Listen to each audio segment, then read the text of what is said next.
system.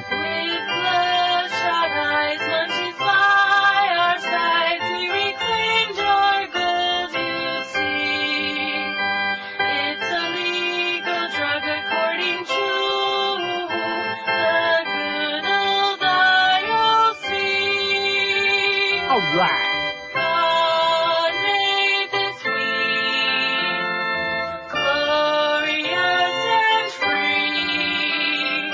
Oh, cannabis, please pass that phone to me.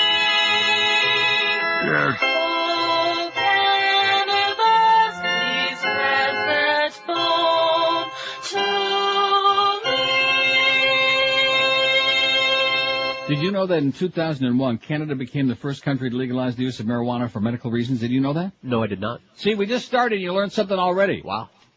Big article, a big spread in the very conservative, the ultra-conservative Toronto Sun yesterday. Front page story. And it says, "Oh, cannabis." Oh! Is what the headline is. Is Canada ready for relaxed marijuana laws? And it's got part of a 6-part series. New law, just a ticket. Canada goes to pot, it says. Justice Minister Martin Cauchon intends to introduce a new bill revamping pot laws before the summer. Oh! How do you like that? It's got a breakdown here of who's smoking it and who's not. In fact, it's even got names and addresses and where you can get some good stuff. I think George's name is on here. Oh, yeah? Who's smoking? The majority of Canadians over the age of 45 have never smoked marijuana. The majority of Canadians under 25 have smoked marijuana in the past 10 years, 54%. Sounds like a majority to me. Oh, yeah. It says, well, I'm not going to go into all the numbers. They're boring. So there you go. As, America continues lagging way behind. That'll be another nail in the coffin for the folks up here. Oh, you're changing the pot laws? Now we're really going to come down on your ass. In fact, we'll probably have a small army invading there like over next weekend. Now, our survey over this last weekend, you would think that if ever there was a poll that we took, it's not really a poll, just a survey, where the chronic lunatics would just leave it the hell alone, that this would be the one. Our annual demographic survey, which demographic category do you fall in? Male, whatever, female, and the age categories. Wouldn't you think that? Yes. You would think so. Of course not. No. Starting Saturday night and all the way through yesterday, a feeding frenzy of psychosis, either by one deranged individual or more likely that little circle jerk group where we know who they are. Yeah. Female 12 to 17. I think what the deal is, what they're trying to say is they would like to be females 12 to 17. They're teenage females trapped in a men's body. Isn't that what it is? Sure. Makes sense. Little Geraldina and Francesca and whatever their names are. Julieta. That's a good one. Juanita. 2011 real people on there, which Beaner Boy is very disappointed about that. I don't know why. We broke all records this past weekend for hits on our website on a weekend. Really? Yes. Well, they had to get on there a whole bunch of times to fake those votes. No, we're not talking about that. You're only talking about 484 fake votes. Well, that's true. I'm not even going to go through the whole numbers here. You can take a look on there, and if you want to take a peek at it real quick, the 505 on females 12 to 17, just subtract 484, the real number is 21. George only wishes that we had 505 young ladies out there listening. Yeah, sure. Although female 18 to 34 or 40, that ain't too bad. No, not too great. Huh? Let's face it, we got 90% of our audience are men, or at least they're pretending to be, and the rest of them are undecided. Here's the poll for today. Something that'll be a work in progress, no question. I don't think we ever did this one. No, not exactly like this, I don't think. No, not exactly like this. Well, you stand on your head and you wiggle around. I got a lot to say today, boy. In fact, today is the day I'm changing my whole life. Yeah. I think I was inspired to do this on what happened on this show on Friday. If this audience only knew. And then Tom Jicha comes up with a column. Hey, Tom, let me tell you something, okay? I'm glad that you're still listening. That's wonderful to know somebody bought your radio, but you're so far off base, you haven't got any idea, as usual, what you're writing about, little Tommy. And if you want to, take a shot here in your column at Wacky Jackie, I understand that you were the brunt of a lawsuit years ago when a lot of stuff went down at IOD, and now you're petrified and you're terrified to mention certain names on the air, or in your column, rather, or on the air when you're filling in. So basically, this whole article is geared toward Jack Thompson and other people of his ilk who have appointed themselves as the moral censors of the airwaves. But Tom Jicha never mentions his name in here. And also, Tom's got more misinformation, but we'll get into it eventually. But on Friday, on that ratings show, all I can say is, oh my gosh. Why, you know something? In fact, it must have been subliminal. That must be why I started the show today with, oh my! That was a holdover from Friday. Oh. You talk about emotional cripples in that place. And I really don't know at this point really what I'm allowed to say or not to say, what I should say. I don't know what the hell to say other than... Oh my! Because the ratings, the Arbitron people, evidently there was some controversy about 8 diaries in the rating process, not having to do with QAM, thank God, although in the same family. Not Power 96, am I narrowing it down? But I can't say what it was, or I better not. And so there were allegations that, I don't know what the hell to say. So to make a long story short, Greg Reed and Muff Lindsay, the two hysterical twins, they got together and decided that right in the middle of the show at about, I don't know, what the hell time was it, about 12:15? To have George fax me a note saying, stop what you're doing immediately and call Greg and Duff in Duff's office now and I'll fill in for you. So I immediately am thinking like the world has just come to an end down there or somebody died. I assume somebody must have died. Right. Bear in mind, they didn't tell us what it was about when they told us to tell you to do that. As opposed to like just scrawling out a little note and saying there's a little dispute over some of the diaries and Arbitron is like, maybe the numbers like, oh no, this was before 11:30, wasn't it? Yeah, this is about 10:20, not 12:20. 12:20 was the second message from Duff. Oh, stop what you're doing now and call Duff immediately, blah, blah, blah. So at that point, they had stopped sending the data down because they put an embargo. An embargo on the rating. What is that, an embargo? Because they wanted to recheck it twice and see who's naughty and nice and who did this and who dummied up that. Carry the one. Oh, brother. So actually, I Schmidt-canned those. I threw them all out. I did say Schmidt-canned, by the way, little Tommy. Oh, God. Yeah. See, what he doesn't understand is I did hit the dump button that day. At least I thought I did. Maybe I didn't hit it hard enough. In addition to which, that's not even the important part about this story. The important part is it was a slip of the tongue. I've done that before. It could happen to anybody. Who hasn't? And the FCC doesn't really care about that, which is shocking considering these fascists we got in there. That's not what the law's all about, Tom. And he writes a whole column about that. That's not what it's all about, Tommy. He's bloody stupid! God, the first local thing he's written about the local radio or TV in almost a year now, and he's got it wrong again. Although, thanks for the publicity. But one thing about Tom Jicha, He's bloody stupid! he just can't get it right. He can't get it right. If the language is used to appeal to the prurient interest of the audience, it's at that point that they come down on your ass and say, we're going to fine you $80 billion, whatever the hell it is. You know, that's what it's all about. Not if somebody in the course of normal conversation blurts out a word and it happens to get on for whatever reason. Come on, Tommy, butch up a little bit. Can you do it? No. Jesus, God almighty, are you lame. But he is listening, so we don't want to hurt his feelings. You know, he's very thin-skinned. And just snort and belch a lot on the air. So here's our poll question today to get us started. I'm going to read Tom's column on there because it's really lame. And also, and those weapons of mass destruction that they thought they found yesterday. Oh, damn it, not again. And that connection between Al-Qaeda and Iraq that certain people, including Ms. Grudge, were so psychotic about over the weekend. Come to find out it was just, you know, like they chatted. You know, there's nothing concrete there. There's no evidence of any kind to indicate that Al-Qaeda was involved with Iraq in planning 9/11 or any other damn thing. They said they hate the U.S. and the West, and basically that was it, and have a nice life. So did I mention about the Rimmers? Oh, wow. You thought Friday was strange on this show. I got a deli story for you on Saturday. By the way, everybody who knows Jeff Rimmer, call him up. You got his cell phone number. They're here. They're here. Call him up and say, Neil's not taking you guys to Ruth Chris tonight. Neil don't want nothing to do with you guys. Neil's going to be hiding. Neil's going to be hiding under the bed till you guys get out of town. Enough already. Enough dinners, enough being schlepped around, enough paying for meals that I don't want to feed a family of 6 or whatever it is. Yeah. He schlepped me on Saturday. I'm telling you, what he did was criminal. There are people on death row for less than what this man did to me. And after all the schlepping, to go way the hell up in the north end and go to his son's apartment and pick up the wife and the daughter and schlep 4 of us over to this deli. Oh, we don't want to go to the Pickle Barrel. No, that's too good. No, I got a place because I know the city. I grew up here, Rimmer's giving me. And then we get in the car, and again we're schlepping and going and driving. And we pull up to a place, a little strip shopping center the size of your ass. A delicatessen the size of a small phone booth. Each booth in there was small enough. And this is a true story. He banged his knee so hard on the edge of the booth he thought he broke his leg. Which if I was them, I'd be waiting for the call from the lawyer. That's another one of their favorite deals, you know? Oh, yeah. Oh, my God. The old slip and fall routine. And not only that, I got the Kishka. I'm going to tell you something. You've been with me at the swap shop. Remember those appearances years ago? How could we? Yeah. Well, the elephant droppings, remember those? The appearance and the aroma? That was the Kishka to start. And then the dry sandwich. How can you make a bad salami sandwich in a deli?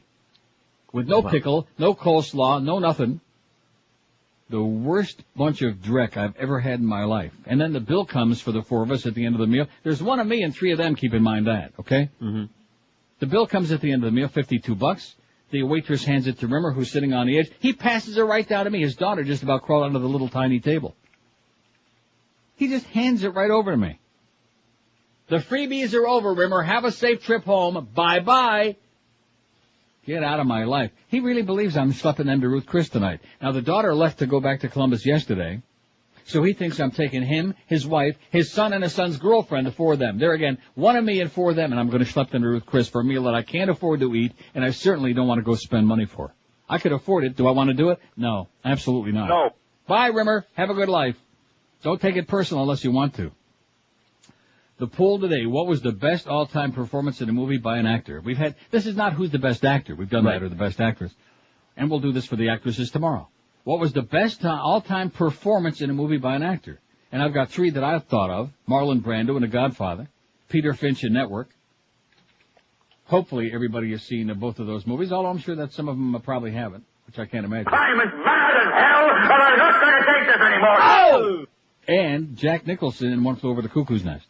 Don't you think that's a good start? Excellent start. Now, the Marlon Brando one's going to be hard to beat. Although I have one to add. Well, can I just relax? You can act like a man. What's the matter with you? 9:13 at 560 WQM on a pressure-filled Monday, although not as pressure-filled as Friday. And then that deli. Oh. It would be like getting in your car and driving 600 miles to go to a Denny's, but this would be an insult to Denny's if I said that. To go to a Denny's restroom and leave a flood. Hey, if you got a weight problem like a lot of the rest of us, here's the answer for you. Have you tried Balance for Life? If not, what are you waiting for? A lot of smart and satisfied people have done it because they've tried all the fad diets and they're still fat. They've tried the pills that are supposed to make you thin. Doesn't work. Balance for Life works because it keeps you satisfied all day long. Plenty of food. You don't have to starve to death. And it's great, delicious food, too. Everything is fresh, made with the best ingredients. They bring you a little black sack. That's all you need to know. They give you a menu every week that you fill out. You pick from 2 choices for each meal every day that you're on a program. And they bring you a little black sack right to your work, your home by 6 a.m. every day. And in your sack, that's all the food you'll need for the whole day. 3 gourmet meals, 2 delicious snacks right to your doorstep. And the weight just pours off your body as you have a big satisfied look on your puss all the time. Because like I said, you're not running around starving. You don't have to count calories or carbs. You don't have to do any cooking or shopping or cleaning because they do all of that for you. So let Balance for Life help you lose the weight once and for all. Call this number, 954-568-3229. 954-568-3229. It really works, and it's delicious, too. Or check them out on their website at balanceforlife.com. Live and local. This is Sports Radio 560. QAM. If it's free, it's me.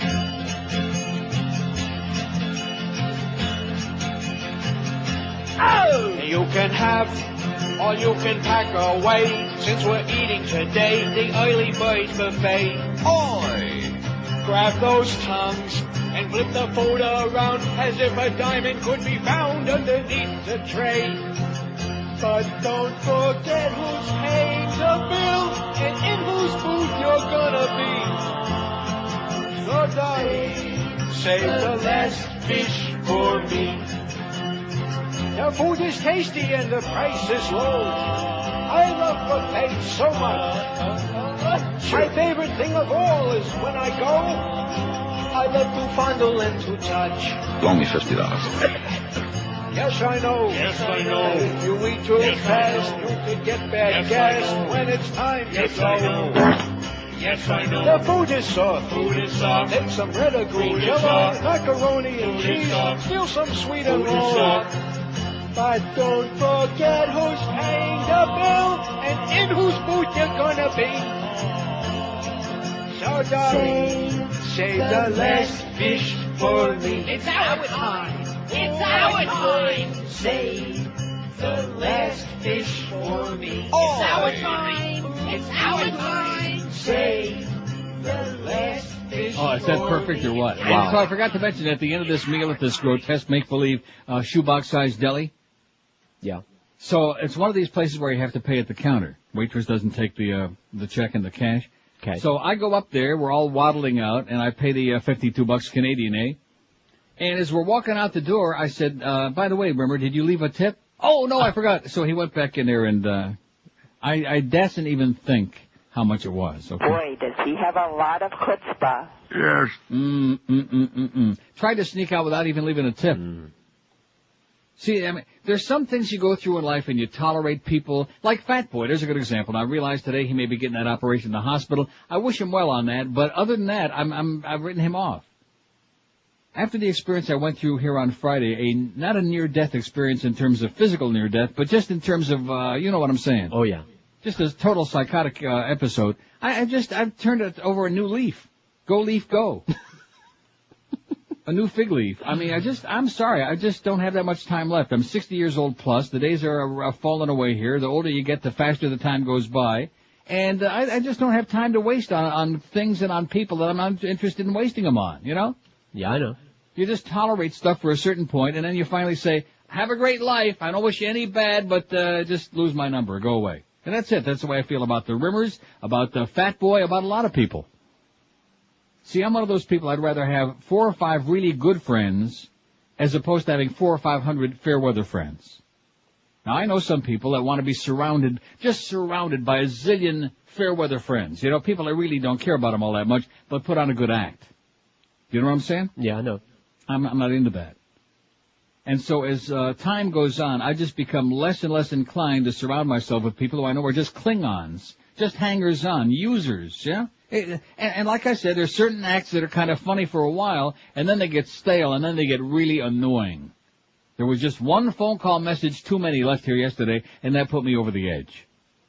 I mean, I could go to the Ruth Chris thing tonight and not eat a whole lot or any extras, just have a nice steak and maybe a little bit of soup or something, or that barbecued shrimp. And pick up the check. But then that's the point. I'm not going to do it. Not going to do it anymore. I don't need that kind of a meal, number one. And number two, I'm tired of being schnored on, man. It's one thing to get snored on, it's another thing to get schnored on. And this kind of feeling of entitlement, as if, well, I only lost you several $100,000 with Mitch Hirsch. You know, kind of like that thing. Wasn't that enough? Wouldn't you think after that there'd be an embarrassment factor involved? The idea, the chutzpah of thinking that I should be schlepping them around and picking up their meals because I happen to make a lot of money?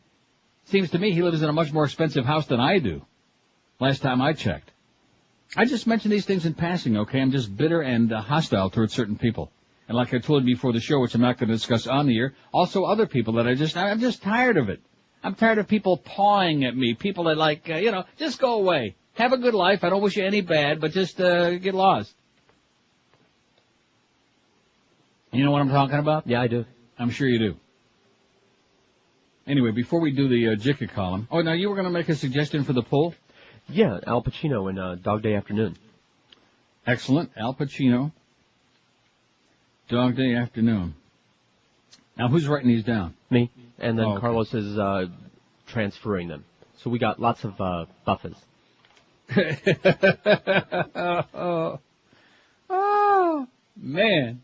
It all started Friday at about 10:15 in the morning, and it hasn't stopped since then. It was surreal. It hasn't stopped ever since. But, boy, it sure has created a real awakening in what's left of my brain. Stop what you're doing right now and call Greg and Duff. So you needed a camera for that. I mean, based on what? What? First of all, it had nothing to do with me. It's like certain other people, Norma Kent, another one who's in the very marginal category on my list, calling me up, and always calling on the way to the ballpark, on the way to a Marlin game. He's probably got one of his Twinkies in the car there with him, one of his boyfriends, and trying to impress, calling Neil Rogers, and he's going to tell him this and tell him that. Stuff that has nothing to do with me whatsoever. Norm, don't you understand? I just had a stroke a couple of months ago. I don't need to get stressed out about stuff that has nothing to do with me. And then he'll do it like 3 or 4 more times in a row. The next, 3 days in a row. Does this have anything to do with me? No, but I thought you'd want to know. I don't want to know. WQAM. Hello, I'd like to speak with Neil, please. Speaking. Neil, good morning. How about Tom Hanks in Philadelphia? I'll put it on there, but I hate Tom Hanks. Yeah, but that was a tremendous performance. Okay. I'll take your word for it. All right, I'm done. Thank you. You're done. See, it may have been a very great performance in a wonderful movie, but after, what was that one with the mermaid? Splash. After Splash, that was the end of Tom Hanks for me, you know? That was a cute movie, and it was just fine, and that's all I needed to see of him. And he's another one of these guys, got a new movie out every 5 minutes, right. And enough is enough already. Tom, don't go away mad, Tom, just go away. And he's raking in the millions. I mean, it makes no difference what I say. Because life is like a box of halava. Isn't that what he said? Yeah. I think the Fatayin would agree with him. Careful what you wish, it may backfire, writes Tom Jicha. Now, just be patient. I'll get to you people on the phone. They've obviously got a lot of suggestions. This is the kind of poll they like to sink their teeth into. Everybody's got an opinion, which is why we do them. We can put about 50 on there when you're thinking, don't do that about 30 thing. No. We can put a lot more than that on there. Well, that saved the last fish for me. And now that I got this book of... No, seriously, now that you sent me this disc. And you know, I don't think we've ever played that on the air. There's the Boca song. I'm dangerous now. Uh-oh. Tom Jicha writes on Saturday in the Sun Sentinel, Tommy's first column about radio or TV in the local area in a year. And I'm supposed to be the one that's out of touch in spite of that great book we just had, Tom. I can't wait to see the article about the ratings. Careful what you wish for, it may backfire, writes little Tommy. Neil Rogers committed a slip of the tongue one morning this week, fulminating over the sorry state of his station's weekend programming. He called the schedule human waste, but he didn't use those words. Uncharacteristically, he blurted out the four-letter street term. Schmidt without the M. For some inexplicable reason, neither Rogers nor his support staff at WQAM hit the 7-second dump button. Guess what, Tom? There's your first mistake. Perhaps it was because they were laughing too hard. As racy and controversial as Rogers' program is, he generally knows where the line is that can't be crossed. He seemed to shock himself at committing such a juvenile blunder. There's the second mistake. First of all, it wasn't a juvenile blunder. The fact of the matter is I was just very comfortable in talking about whatever I was discussing at the time, and it just slipped out because that's the way most people talk. Then it goes on to say, in the grand scheme of things, it was a laughable offense. Despite the fact that he airs in the middle of the day, it's hard to believe that there are any children listening. Kids would be bored to distraction by the content, whatever that means. You think kids would be... We've got 65,000 kids out there listening according to this poll. Don't we? Yeah. 12-year-old girls, we got 422 million 12-year-old girls according to the survey. Tom goes on to say, however, there are people who make it their life's work to monitor programs like those of Rogers and Howard Stern. Nobody's name in here, though, so they can tattle to the principal, the Federal Communications Commission, whenever anything offends their rigid sensibilities. These self-appointed guardians of morality really should consider whether they want to persist in such activities. One of these days, they could produce the opposite effect of the one they're seeking. Oh, and I got to do the break, and then I'll finish this up. How did I get so far behind here? Just so comfortable, up? Right? Just chatting. Just chatting away, just talking about that Rimmer experience. Call up Rimmer, all his good friends down there, and tell him Neil's pissed off and he's not going to dinner with you tonight or any other time in the future. I'm not. I'm done. Done. Bye. Like, like Mickey says to Eisner. Done. Bye, done. What in the world? 26 past, you know something, when we got to that deli and walked inside that little shoebox place, I should have said, what the hell are you doing to me?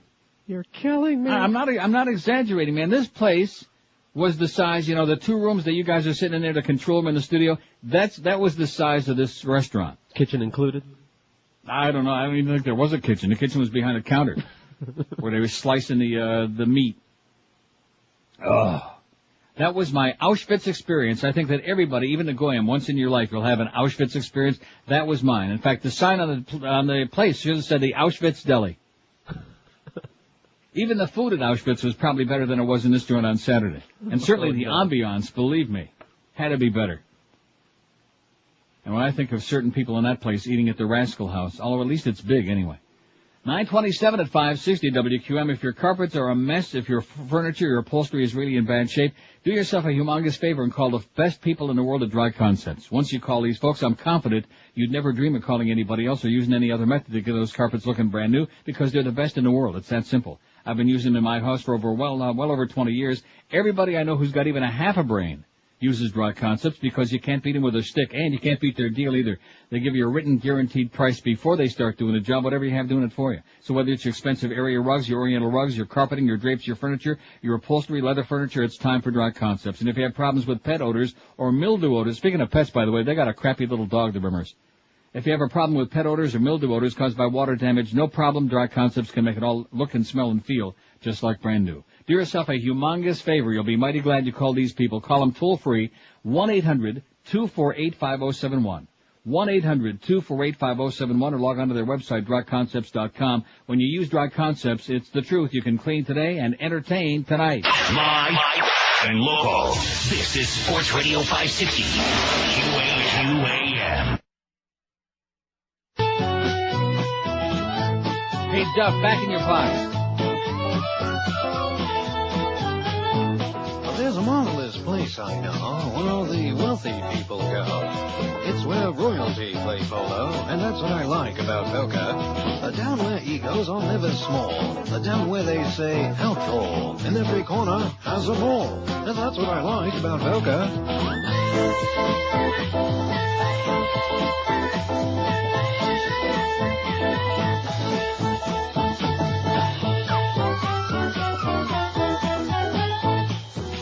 $10,000 on golf course fees. Spend the day in Jewish bakeries. You should taste these delicacies. And that's what I like about Boca. But please excuse our attitudes. In our BMWs, we find pleasure in being rude. And that's what I like about Boca.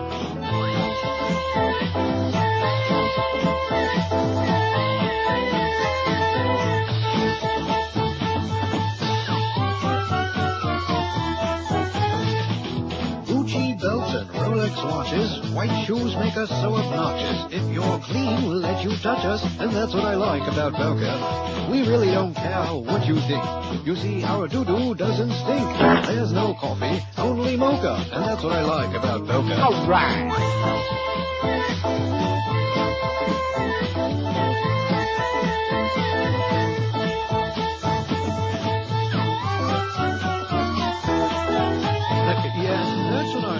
About Boca. 9:32 at 560. Speaking of Boca, this is in the Palm Beach Post, I guess, this thing that was faxed to me. Know the rules. It says WQAM's newest egotistical personality, Howard David, proved his skills and knowledge are limited to describing what's happening in front of him on a football field. David was hysterical when the Vikings didn't pick within their allotted time, believing they forfeited the pick. Later, when he learned the Vikings were still on the clock, he toned down his criticism, wondering why Minnesota didn't trade down. So evidently, you were telling me before the show today, there's a whole series of gaffes that Mo made on Saturday. Maybe he'd have been better off not to show up. Right. We will be getting a copy of those. Really? All right. Many mistakes. I say, unlike Mr. Weaver, who didn't make mistakes, the Mo Meister makes lots of them. Like Coming to Town was the first one. So guess what movie I saw since the psychic powers are in vogue again?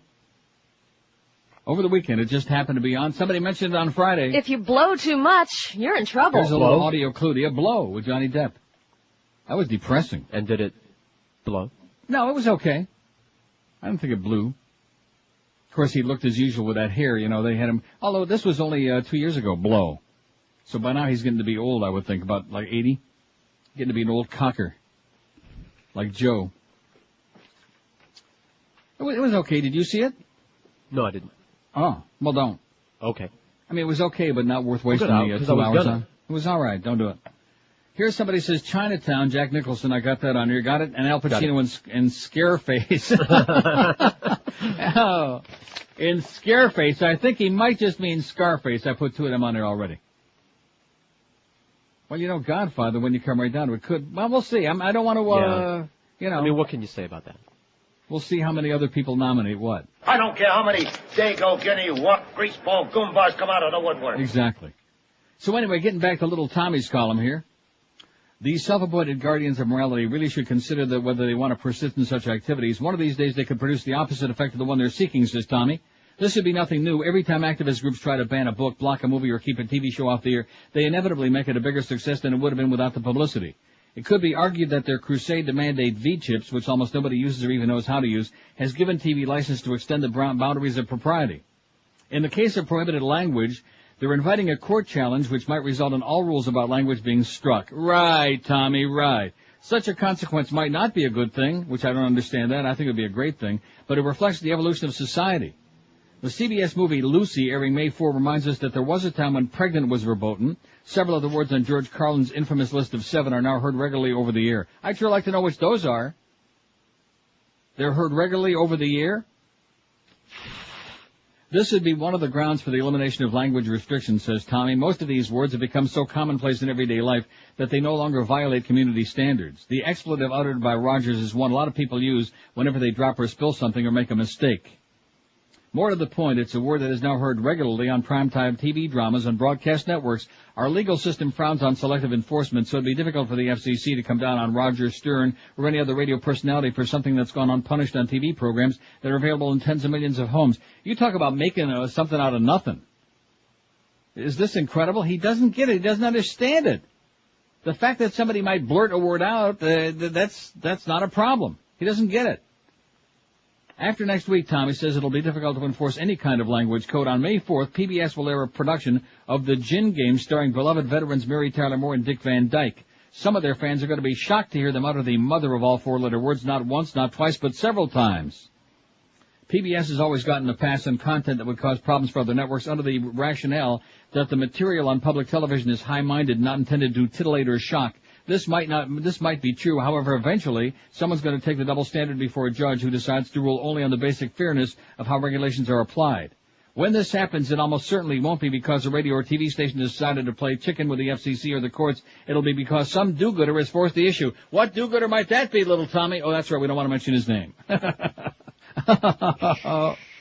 This man, I'm telling you, well, what happened to him? You know, once upon a time, unless my memory is failing, which is possible when you get to be this old, once upon a time he used to write some pretty useful stuff.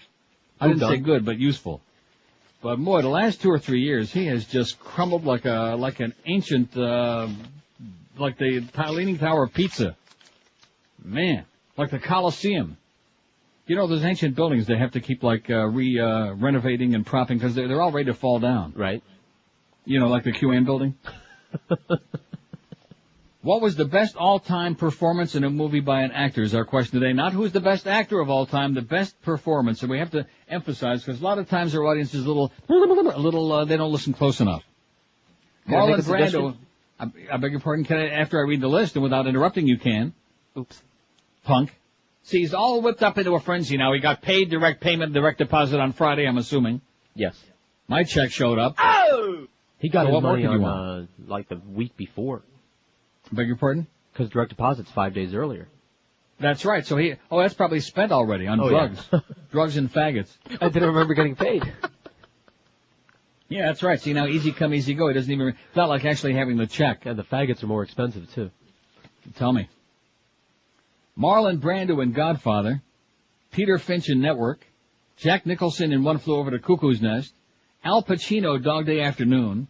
Tom Hanks in Philadelphia. Oh, by the way, the Flyers won a game last night. We'll see how long that lasts. Jack Nicholson in Chinatown and Al Pacino in Scarface. What about that Minnesota Wild? Oh! Woo! If it weren't for like 1.5 seconds in that first game, blowing a lead, they'd have a 2-zip on Vancouver. Wouldn't that be something in the Western Conference Finals? Anaheim and the Minnesota Wild. That should get a big tune-in audience. Not. Give them all the credit, though. What do you say we bring the spokesman back? You want to bring him back, BM? No. No. I don't, is the show going by faster or am I like on speed or something today? Because no, you're all full of vim and vigor. It's going great. No, it is going fast, though. It's just, I mean, every time I get ready to do something, it's time for another goddamn break. So I must be doing something wrong here. Another break already? Oh, we sure miss her, don't we? Canis Mas Macho, Druzy or Miss Grudge? You should have seen Miss Grudge on MSNBC on Buchanan Press, which used to be one of my favorite shows. I'll give them a free pass on that one, you know? Oh, but he's just making one of his infrequent TV appearances, thank goodness. Get that silly queen off of my screen. Get the queen off the screen. With that silly hat, and he's going on with that, spouting that right-wing crap. And about, well, you know, these networks, you expect them to be objective. I mean, what do you want them to be? You want them to come out for Iraq, for Saddam Hussein? That's the American Broadcasting Company and the National Broadcasting Company. What? So in other words, that means that they're supposed to give us a bunch of propaganda, government spoon-fed propaganda, because of the name of the network? Boy, you talk about a bozo. My God. But it's the Grudge Report. And he was hyperventilating on that website over the weekend, first about that Al-Qaeda link with Iraq, which turns out to be much ado about nothing. And then, of course, about the weapons of mass destruction, which turns out to be like probably more DDT. Man. Self-hating right-wing closet cases, man. Do you realize how many of them there are? I was never really aware of that. No, you got to explain that to me. There's how can I explain it to you? People with a death wish. You know, it's like Jews for Hitler. It's like the Jews that voted for Bush, the fags that voted for Bush, and the Jew fags that voted for Bush. Well, now we're really talking heavy duty. Good God. You could smell it all the way near that deli. I'm serious. If you think I'm exaggerating, I wish that you could see the size of that place. When we drove up there and I looked at where we were going, after like a total of 50 minutes of driving, and it would be like if you got in your car right now and you drove to Ohio to go to a Stookies. The only difference being that Stookies would be 10 times larger than this place we ate on Saturday, and probably the food would be better. At least they got good peanut brittle. I mean, a bad salami sandwich, and he's sitting there, isn't this great? Isn't this great? The only thing that was great about it is, again, he was sucking another free meal out of me. That was the only thing that was great.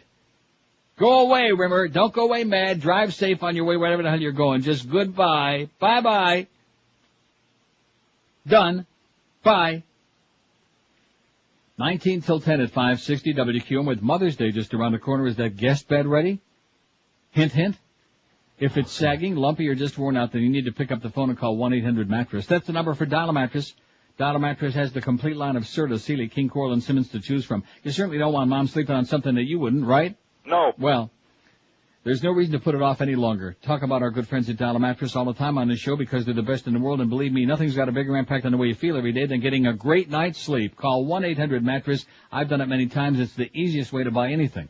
Dial a Mattress has got more repeat and referral customers than anybody because they know how to treat their customers right. Once you do this one time and buy your mattress with one call to Dial a Mattress, you'll never waste your time and cash going back to a showroom again.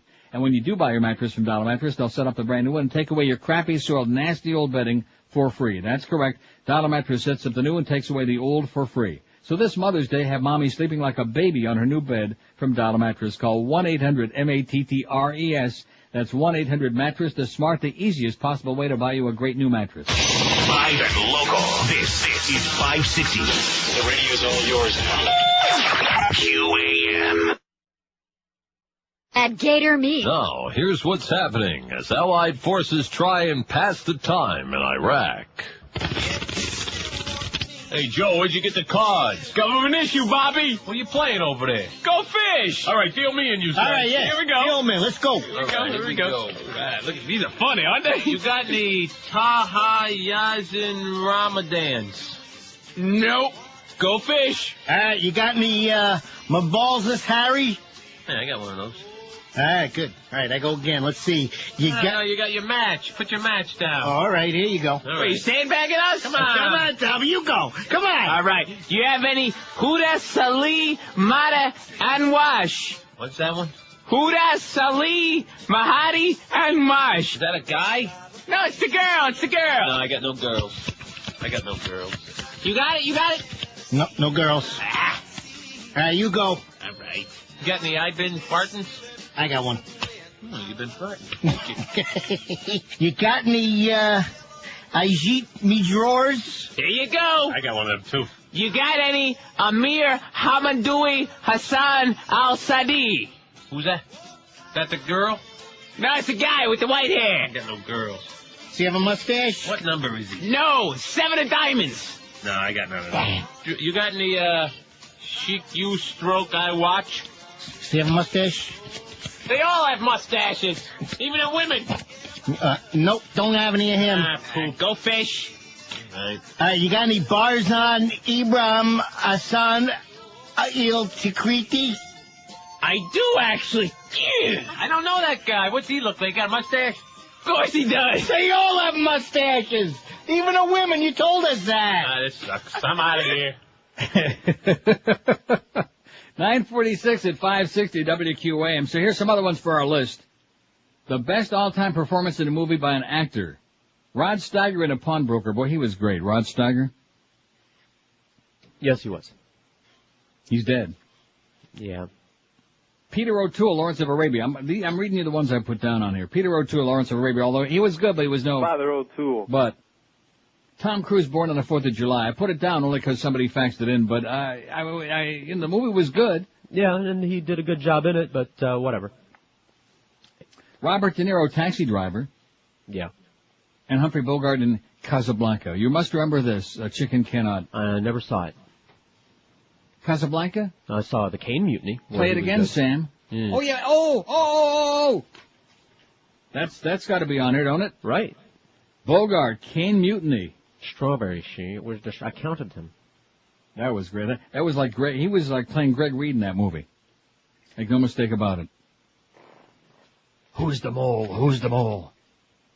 How about Dennis Hopper in Blue Velvet? You want to put it on there or not? Sure. No, it was good. No, it was not good. I saw Dennis Blue Hopper? Velvet. I wouldn't wish that on Hitler. His performance in it was great. Okay, put it on there. Dennis Hopper. Daddy. Okay. Okay. Where's my bourbon? Jim Varney in Ernest Saves Christmas. That's excellent. I think that might get a lot of votes. Only joking. Okay, Dennis Hopper. I'll tell you another one that was very good, but not in the same category. Dennis Weaver in Duel. Yeah. That was good. I must have seen that movie 5 times. I'm not putting it on there. That wasn't, again, what was the all-time best performance in a movie by an actor? Not every good performance you ever saw, which would take us the next 6 months. It'll kill some good time. What was the best all-time performance in a movie by an actor? Are they ever going to fix Line 5? I hate to keep bugging they're people, not. huh? They're not. They're not? They're not. Not for a long, long time. Oh, I see. Okay. Just asking. Oh, my suggestion, by the way. Oh, yeah, let's get back to Beaner Boy, who was interrupting 20 minutes ago, yes? Ratso Rizzo, Dustin Hoffman in Midnight Cowboy. That's a good one. Dustin Hoffman, Midnight Cowboy. Ratso. That was very depressing. Oh, God. Extremely. What a morbid movie. I do like Al Pacino, though, on Dog Day Afternoon. Attica, just that scene alone. Right.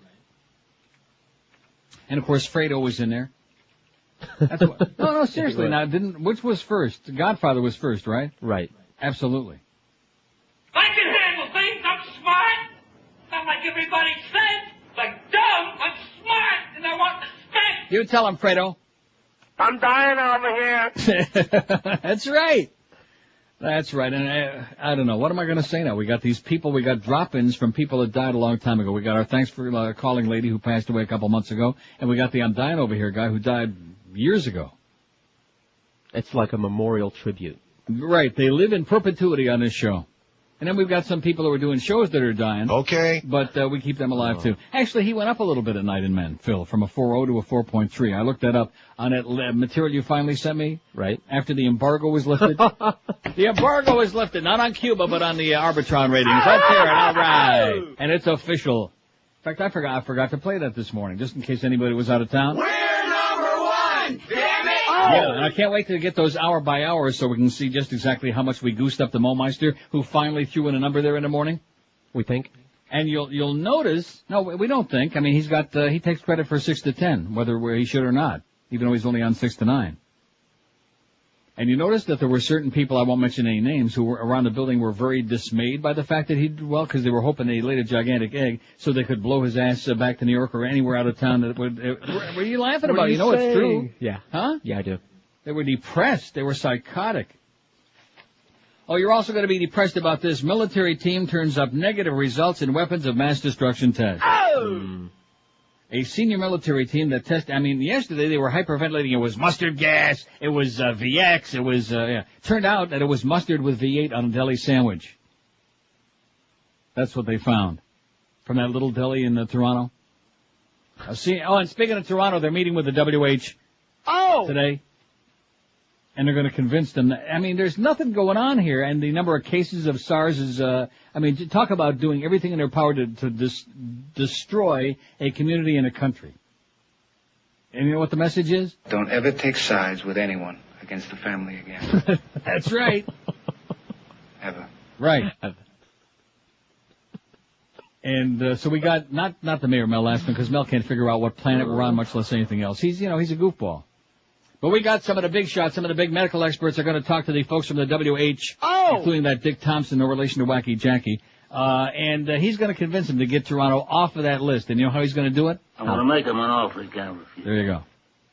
Anyway, the mobile exploitation team Bravo took samples yesterday, which are being analyzed in the U.S., but they said negative results. No WMD. So they keep looking and looking and looking. Find anything yet? No. Well, we'll put some stuff in. We'll find it. Speaking of that, did you see the story about the bomb-like device that shut down Palm Beach Airport for 3 hours? I saw it. See, I don't understand this story.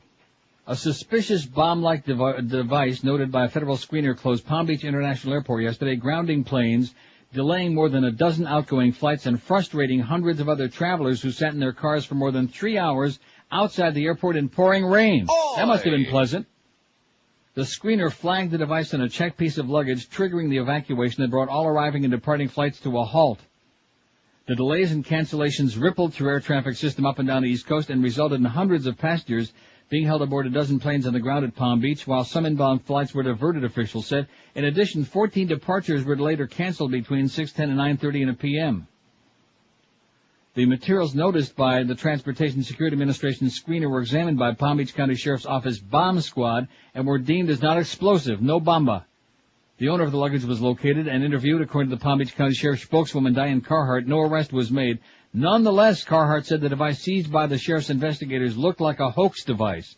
It wasn't a toy and is not something people would have randomly in their suitcase, Carhart said. I do not believe it was put there maliciously. Now, if you can explain to me those last couple of paragraphs. Huh? It looked like a hoax device. It wasn't something you'd have randomly in your suitcase, but I don't believe it was put there maliciously. Who put it in there? The Tooth Fairy? The Easter Rabbit? Leprechauns. Little fairies must have put it in there. Yeah, they're tricksters. Oh my God, I don't get it. I mean, I read this thing over and over again to see if I was missing something, and, well, it's in the Sun Sentinel. What do you expect? They print Tommy Jicha's column, too. Tommy, I know your intentions were good. He's probably swearing and muttering right now. I tried to write something, protective and defensive and positive. No, you didn't. No, you didn't. You wrote something stupid. In fact, the idea that all the stuff that's gone on in the last year, that he's vanished from the local radio and TV scene, that he hasn't written anything about, including all the Condoleezza business and the Mo stuff and all the, forget just about us, all the other radio and TV stations in the market. And now this is the best he can do is because I slipped out Schmidt on the air? What are we talking about here, Tommy? I think Schmidt might be your middle name lately. You think it's because he's been busy talking to all them gamblers on the 80K show every now and then? He's stupid. It would rot my mind, I'll tell you that. Hey, what we got on the agenda? We got almost a clean slate, although we do have a Marlin game tonight, damn it, late. Mad Dog at 1, Hank from Shula's at 3. The big 7 to 9 tonight. Marlins on Drek at 9, and the Marlins at Arizona at 9:35. Eddie K following baseball in the wee hours. And Mark, now what is that? Mark Eisenberg overnight. Is Joe on vacation? Must be. He's on a cruise. I think it's his honeymoon cruise that they never took last time. He's on a cruise? Yep. Is that man nuts? Yes. God. Yeah, listen, I'm not giving people any more advice. Do whatever you like. Go on a cruise. Have a horrible time, and you will.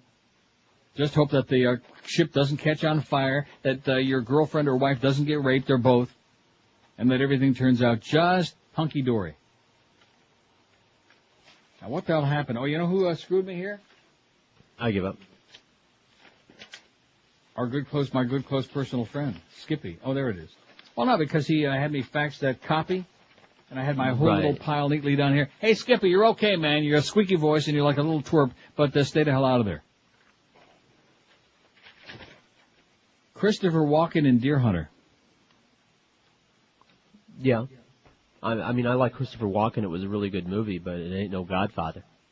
We're not asking was it the Godfather. Oh, see, now you're going way off the deep end, too. What was the best all-time performance in a movie by an actor?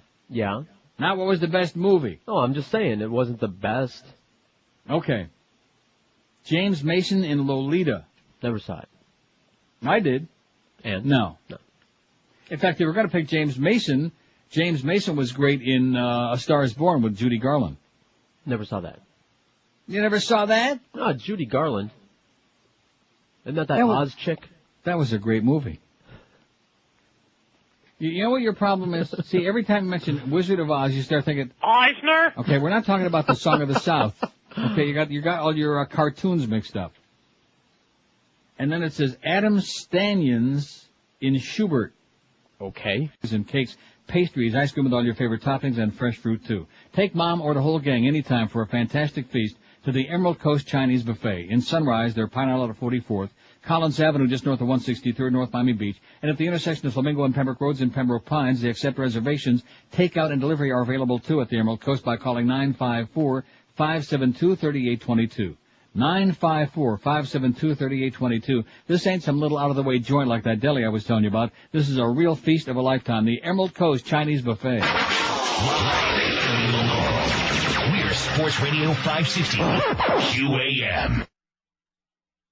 Well, let me tell you something, my Crout Mick friend. Luca Brasi sleeps with the fishes.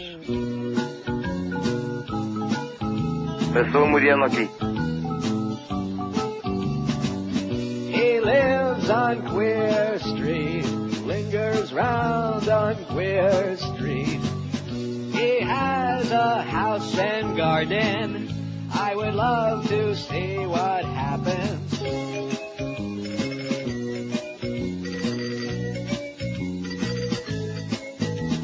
Paints his toes and pets his monkey. Women's clothes make him look real funky. He has a whiz and knows what to do. He wants me and he wants you. Okay. He lives on Queer Street, near a store where all the creatures meet. I wonder what they're doing in there. He says he likes it just fine. I'll bet he does. Since you know Judy, like I know Judy. La la la la la la la la la la. He is on Queer Street right now. He lives on Queer Street, lingers around on Queer Street. He has a house and a hose garden. 10:02 at 560. So Mo showed his ass to the world on Saturday, I guess. Welcome. On that draft show, made many mistakes, and that seems to be what everybody in town, the buzz around town, beside that awful deli that Rimmer left me to buy them lunch. That was the last supper, by the way, the last lunch, the last supper. That was the last gathering for me in that crowd, okay? Have a great life, guys, but bye-bye. Somebody says the most amazing, heart-wrenching, difficult role was Russell Crowe in A Beautiful Mind. I put it on there only because I can't stand Russell Crowe and I don't want to let my own feelings interfere. Okay. Remember what Mama Corleone said? Don't interfere. Santino, don't interfere. Remember that? Right. Listen, you can remember almost anything you say, you can find a spot in one of those Godfathers where they said it. You could go for days and only do Santino, don't interfere. We don't talk business at the table. Maybe I could help. You're out. You're out, Tom. This article here, MSNBC's Banfield, and she also is not one of my favorite people, but the article is sensational. In fact, it's going to be our featured story on our website this week on neilrogers.com. I'm thinking around 11 o'clock we'll put the poll up so people can vote on it. I don't like putting it up too early because then they vote too early and then they want to change their mind later and can't do it. And I don't want to put it on too late because then we lose too many votes. See what I'm saying? Mm-hmm. So about 11 o'clock we'll have Eric put it up. Tell Eric, get ready to put it up by 11. MSNBC's Banfield, Media-Filtered Realities of War. This article is so good that I almost get goosebumps reading it. Just like that one from that guy at the FCC, that Dyke guy that I read on Friday. Remember that? Right, yep. And yes, Virginia, there is a guy named Dyke. Oh, look at that. New copy from Skippy. What did I tell you about that? And by the way, yes, that's for today. But I already basically did this anyway. Didn't I? Yeah. Skippy, you're an asshole, man. You're an idiot. Just faxed me. I just got done doing the spot. Like I said, take Mom or your girlfriend to the Emerald Coast for Mother's Day, okay? Isn't that what I said? What? Neil Sake Park. He's a, what do you want? At least he's making an effort, okay? Give him a little bit of credit. Cut him a little slack. Anybody that looks and talks like that, like Rumpelstiltskin in Heat. Have you ever seen, and I'm going to tell you, if he ain't Tom Denenberg in a different body. Oh, a little older. MSNBC's Banfield, Media-Filtered Realities of War. She says, war sobering, well, wait a minute, she didn't write this. Matt Moline wrote this in the Topeka Capital Journal, Topeka, Kansas. War sobering realities never reached American TV screens during the recent U.S.-led invasion of Iraq, according to NBC News correspondent Ashley Banfield. We didn't see what happened when Marines fired M16s, Banfield said during a Landon lecture appearance today at Kansas State University, today being Saturday. We didn't see what happened after mortars landed, only the puff of smoke. There were horrors that were completely left out of this war, so was this journalism? Was this coverage? On the other hand, she said, many U.S. television viewers were treated to a non-stop flow of images presented by cable news operators who wrap themselves in the American flag and go after a certain target demographic. It was a grand and glorious picture that had a lot of people watching, Banfield said, and a lot of advertisers excited about cable TV news. But it wasn't journalism, because I'm not sure Americans are hesitant to do this again, to fight another war, because it looked to them like a courageous and terrific endeavor. Boy, is that great or what? Yep. Banfield's appearance at Kansas State's McCain Auditorium marked the 129th speech in the long-running Landon Lecture Series, which was established in 1966 by the late Kansas Governor Alf Landon. In addition to her duties at NBC, Banfield also hosts the MSNBC cable TV news show MSNBC Investigates. Until last fall, she anchored her own MSNBC news program, Ashley Banfield on Location, a program that included a stop last summer in Manhattan where the Canadian-born host interviewed KSU experts who've developed methods to protect the nation's food supply from potential bioterrorism threats. In her lecture, she noted inconsistencies in the Bush administration's announced war aims in Iraq, beginning with the original U.S. pre-war contention that Iraqi tyrant Saddam Hussein's alleged stockpile of chemical and biological weapons posed a serious international threat. You know, the stockpile that they still can't find any of? Oh, that one. Conveniently, in the week or two we were in there, it became a message of freeing the Iraqi people, Banfield said. That should have been the message early on, in fact, 6 to 8 months preceding this campaign, if we were trying to win over the hearts of the Arab world. According to Banfield, U.S. broadcasters do not accurately inform the American public of the basic reason behind widespread Islamic distrust of the U.S., the American government's continued unwillingness to treat Israelis and Palestinians as equal partners in the future of Israel. As a journalist, I've been ostracized just from going on television and saying, here's what the leaders of Hezbollah, a radical Muslim group, are telling me about what's needed to bring peace to Israel, she said. And here's what the Lebanese are saying. Like it or lump it, don't shoot the messenger, but that's what they do. How do you like that? Ashley Banfield, I never dreamed that it would come, that I would read anything that she said on the air, and certainly put it on our website as a featured story that we'll leave up there all week long on the website. Nice going, Ashley. See, she ain't all bad, even with them silly glasses there. She's not as much of a bubblehead as we thought. She's got some big balls, man. That's what we really respect. Even though Donna Shalala might not like it too much over there at the very, very stodgy University of Miami. Ashley Banfield's got big balls. How do you like that, oh! Donna? You prima donna. And you ain't no Dion either, sweetheart. 5670560, pound 560 on the AT&T and Verizon Wireless line. What was the best all-time performance in a movie by an actor, we're asking today? We might have to do this more than just one day. Good. Don't you think? Probably. Although I notice now there's only one line ringing. Now that I'm getting ready to get back to this, well, you know, it's difficult, especially on a Monday. They're here, they're there, they're in, they're out. They're getting pissed off because I'm not picking the phones up right away. Too bad. I'll get to you. Just let them keep ringing. By now you should know the exercise. The best all-time performance in a movie by an actor, we got Marlon Brando in The Godfather, Peter Finch in Network, Jack Nicholson in Cuckoo's Nest, also in Chinatown, Al Pacino in Dog Day Afternoon and in Scarface, Tom Hanks in Philadelphia, Rod Steiger, the pawnbroker. You know what about In the Heat of the Night? Well, I didn't see the pawnbroker, but I saw that. And that was great. Great in that. Sure was. Well, he was no Archie Bunker. Peter O'Toole, I was flipping channels yesterday, and there was an old All in the Family episode. Yeah. The one where Meathead was having like an appendicitis attack. Uh-huh. I'm telling you, you can watch those over and over again, just phenomenal. Phenomenal. Peter O'Toole, Lawrence of Arabia, Tom Cruise, Born on the 4th of July, Robert De Niro in Taxi Driver, Humphrey Bogart in Casablanca, Humphrey Bogart in The Kenai Mutiny, Dennis Hopper in Blue Velvet. See, I don't like saying that because then I start thinking about Bobby Vinton. Oh. She wore blue. Oh, Bobby Vinton, man, the Polish Prince. Wouldn't you love to go through your life being known as the Polish Prince? Yeah. Dustin Hoffman in Midnight Cowboy and Russell Crowe, A Beautiful Mind. I didn't see that. I saw it recently, as a matter of fact. And? Very good. Very good Was movie, it? very good performance. Yep. I was surprised because I don't like it you either. saw Two Beaner Boy? Yes, sir. And? Very good performance, exactly what George said. You know who I'm going to vote for, obviously.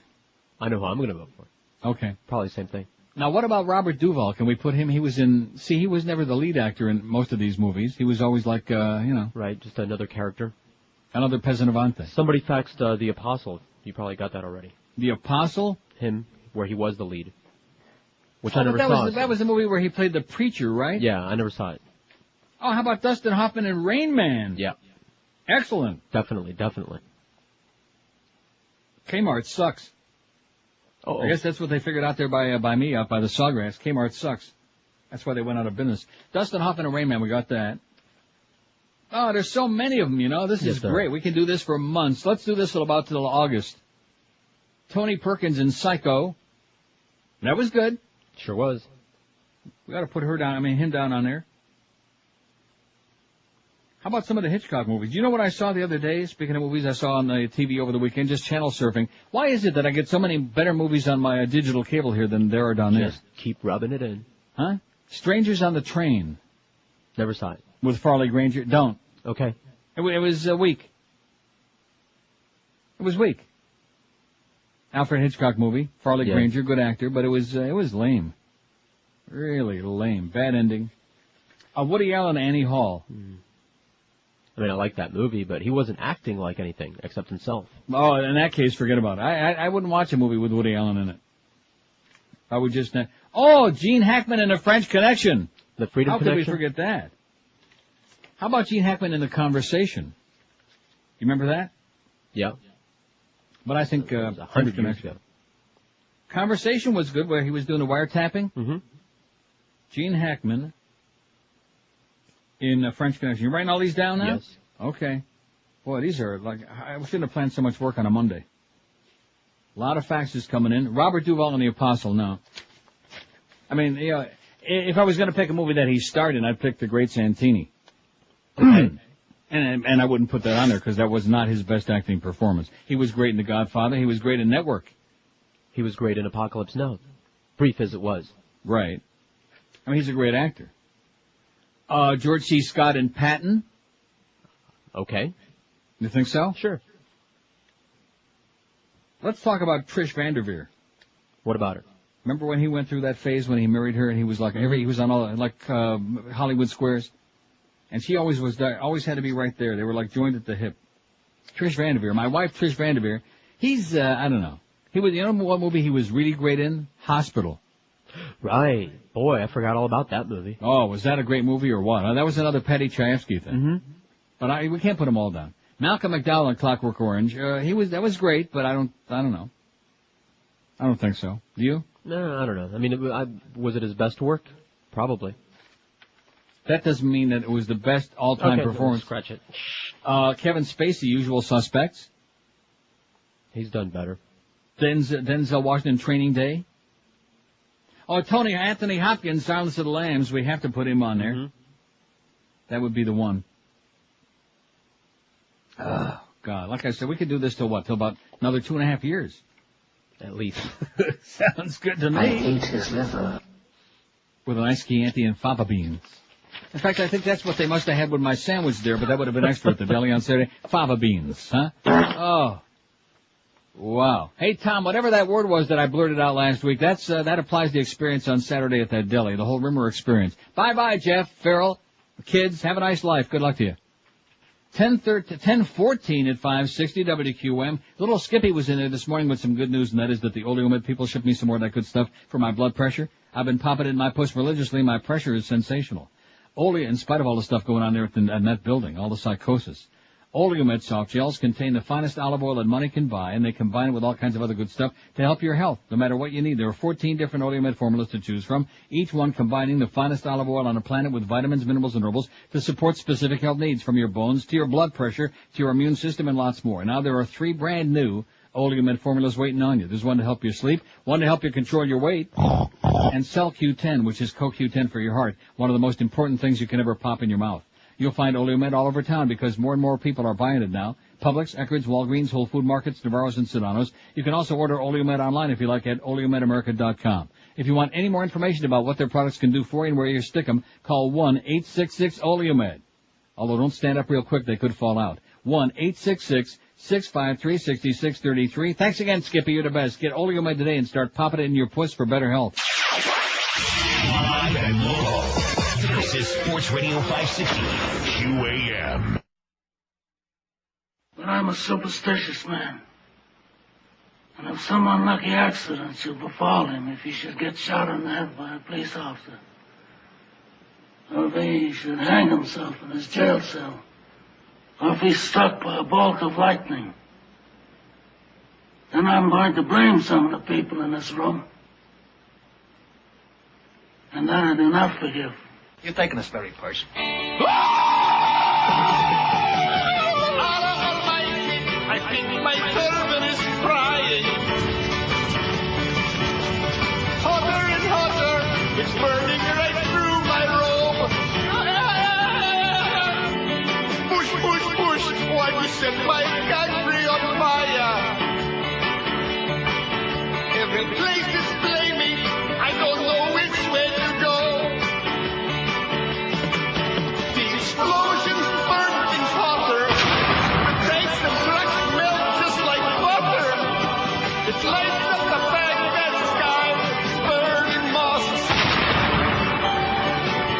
Just a bunch of burning mosques. Just a bunch of burning mosques. A bunch of burning mosques. 10:19 at 560 WQM. Happy Monday to you, man. What a beautiful day today. Sunny and 75 in TO. Oh man, low humidity 46%. What's not to like, right? SARS. Ain't no problem here, baby. Everything is A-OK. You son of a bitch. Charlton Heston in the Ten Commandments, it says, I'll never forget when he held up the 2 stone tablets and told the Jews they could only pry them away from his cold, dead hands. Any minute now. Oh, that's great. By the way, we were talking about Chuck Heston this morning before the show. This faxer must have psychic powers. Saw him doing his NRA resignation as the head of the NRA. He can barely walk. He's like on the way out, big time. Not that we wish him any ill. You son of a bitch. But we do. By the way, Carlos, time to go in there and kick George out. Committed a cardinal sin. It's not even 10:30 this morning. Committed a cardinal sin. Uh-oh. Sent me a fax from Tim Potts. I did? Yeah, you did. Oh, no. With some bad actor suggestions on there. Bad ones. One of which is already on there. Don't ever send me another fax from that goofball again. Get a life, Tim, okay? Get a girlfriend. Get a boyfriend. Get a pet. Get a rattlesnake. Now, this one here, I don't have any idea who this is. Robert Shaw in Jaws? You saw Jaws. I did see Jaws, but I don't know who Robert Shaw is. In fact, the salty dog, the ship captain, I think. The salty dog? I thought Richard Dreyfuss was in Jaws. Yeah, he was. And then, what's the other guy that played, Roy Scheider. Roy Scheider. And Robert Shaw was the other guy on the boat. There were the 3 of them. Get out of here. That was a cornball. I mean, it was okay. You know, it was a scary. But, no. They sang sailing songs. Yeah, there were some pretty interesting people on that boat, but that's beside the point. See, that's what I remember about it. That's me. I'm sorry. No, I'm not sorry. That's me. I'm very happy about it. Remember, there's some real interesting-looking people on that boat. Some of them didn't come back alive, though. 5670560, pound 560. The last one I added was Anthony Hopkins' Silence of the Lambs. Okay? Yep. Because I want to make sure we're on the same page here. 5670560, pound 560 on the AT&T line. What was the best all-time performance in a movie by an actor? We got our growing list here. Marlon Brando in The Godfather. I didn't know no Godfather. Peter Finch in Network. You'll see, he's not going to get hardly any votes, Peter Finch, which really pisses me off. I'm as mad as hell, and I'm not going to take this anymore. Oh! And then shortly afterward, he was on his way to a thing where they were going to, honor him, and he died. Had a heart attack and croaked. Just when he was finally getting recognition outside of the UK. Jack Nicholson, Cuckoo's Nest. Al Pacino, Dog Day Afternoon. Tom Hanks in Philadelphia. Jack Nicholson in Chinatown. Al Pacino as Scarface. Rod Steiger, the pawnbroker. Peter O'Toole, Lawrence of Arabia. I still think Rod Steiger in the Heat of the Night. I agree. Well, let's put that on there. I mean, since there are other people here getting more than one, why not give it to old Rod Steiger? In the Heat of the Night. And he said, I ain't no Archie Bunker either. Why did Carol O'Connor do that, huh? What a horrible way to go out. That was such a bad show. Peter O'Toole, Lawrence of Arabia. Tom Cruise, born on the 4th of July. Robert De Niro, Taxi Driver. Humphrey Bogart, Casablanca. Humphrey Bogart, K Mutiny. Dennis Hopper, Blue Velvet. Then Dustin Hoffman, Midnight Cowboy. Russell Crowe, A Beautiful Mind. Dustin Hoffman, Rain Man. Tony Perkins in Psycho. Gene Hackman, French Connection. George C. Scott in Patton. Anthony Hopkins, Silence of the Lambs. Rod Steiger in The Heat of the Night. And the winner is... Oh, that's right, they don't say that. And the Oscar goes to... Right. They don't say in the winner is anymore because that implies if there's a winner, there must be losers. I mean, talk about childish. Talk about a bunch of fragile egos. No, we can't say the winner is. And the Oscar goes to, the Emmy goes to, the little statue, little tchotchke goes to. because we certainly don't want to suggest that anybody's a loser. WQAM. See, there's a loser right there. Ask for it and you got it. WQAM. Ratso Rizzo, Dustin Hoffman, Midnight Cowboy. Got it. Thank you. Thank you. Beaner Boy nominated that one. Did I just get through reading the list? I thought you did. Well, that's okay. He's busy. He's in a car, obviously, and he's on the phone. He's probably on the way to that little deli up here. Yeah, I don't think I did justice to that story. I really didn't. No, you did a better job before the show. Yeah, I wasted all the good material on you before the show, and then once I got on, I was out of steam on it. It was just such a horrendous experience after this big build-up. I mean,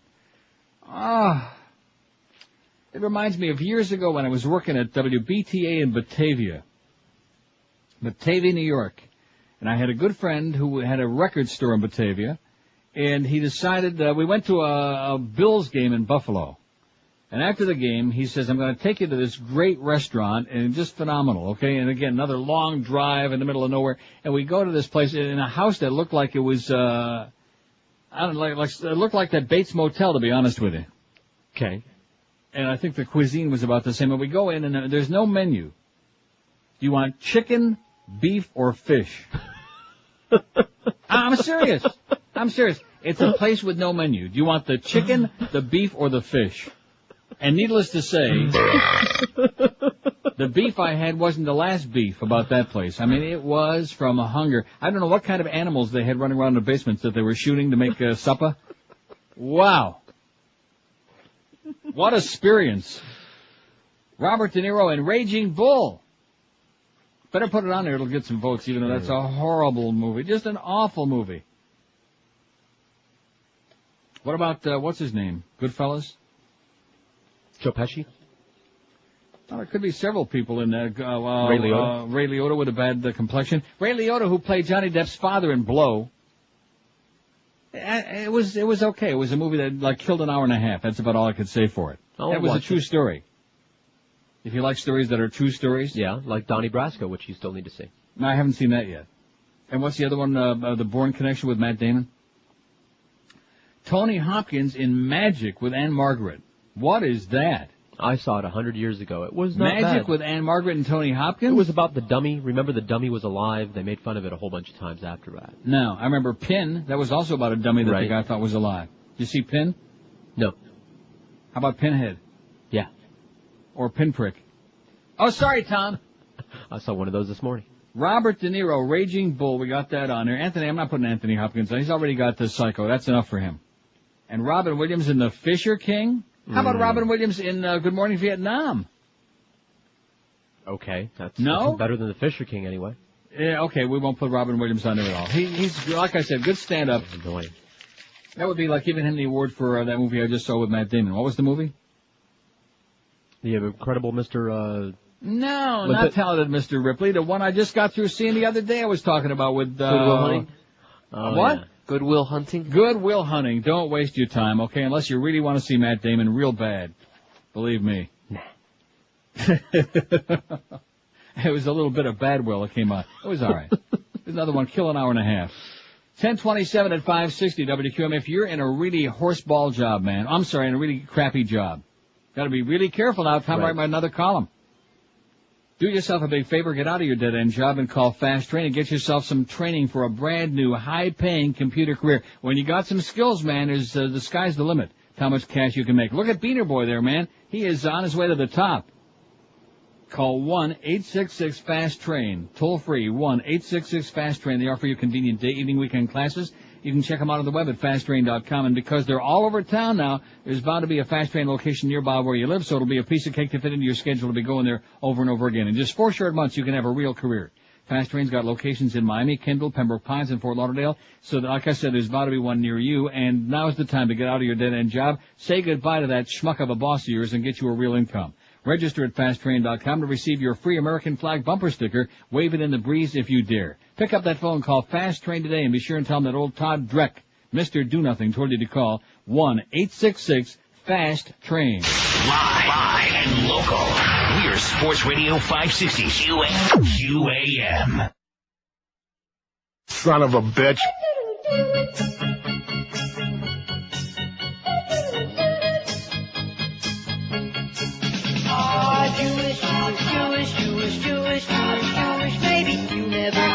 hear you lock singing this way. Hey, Jewish. Hey, to sell some records we sang in this boyish way. Ah, ooh, I miss the way we turned out hit songs every day. On the charts with silver bullets, maybe two.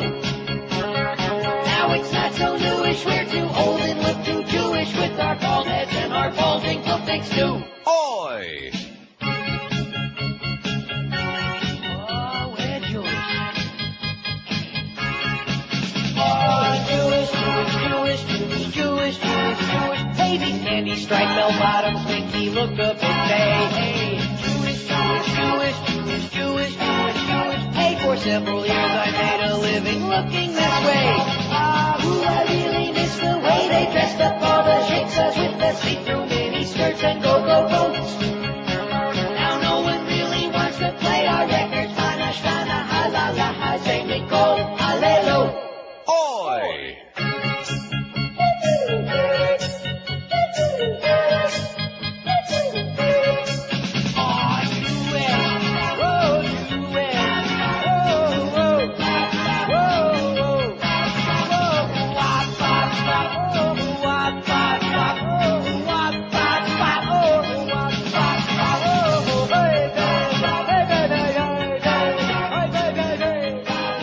.33 at 560. I was just thinking during this break here, even worse than, demanding that somebody else, or just about demanding somebody else always buy you meals, is not letting them decide where you're going to go. In other words, you're going to pick where it is.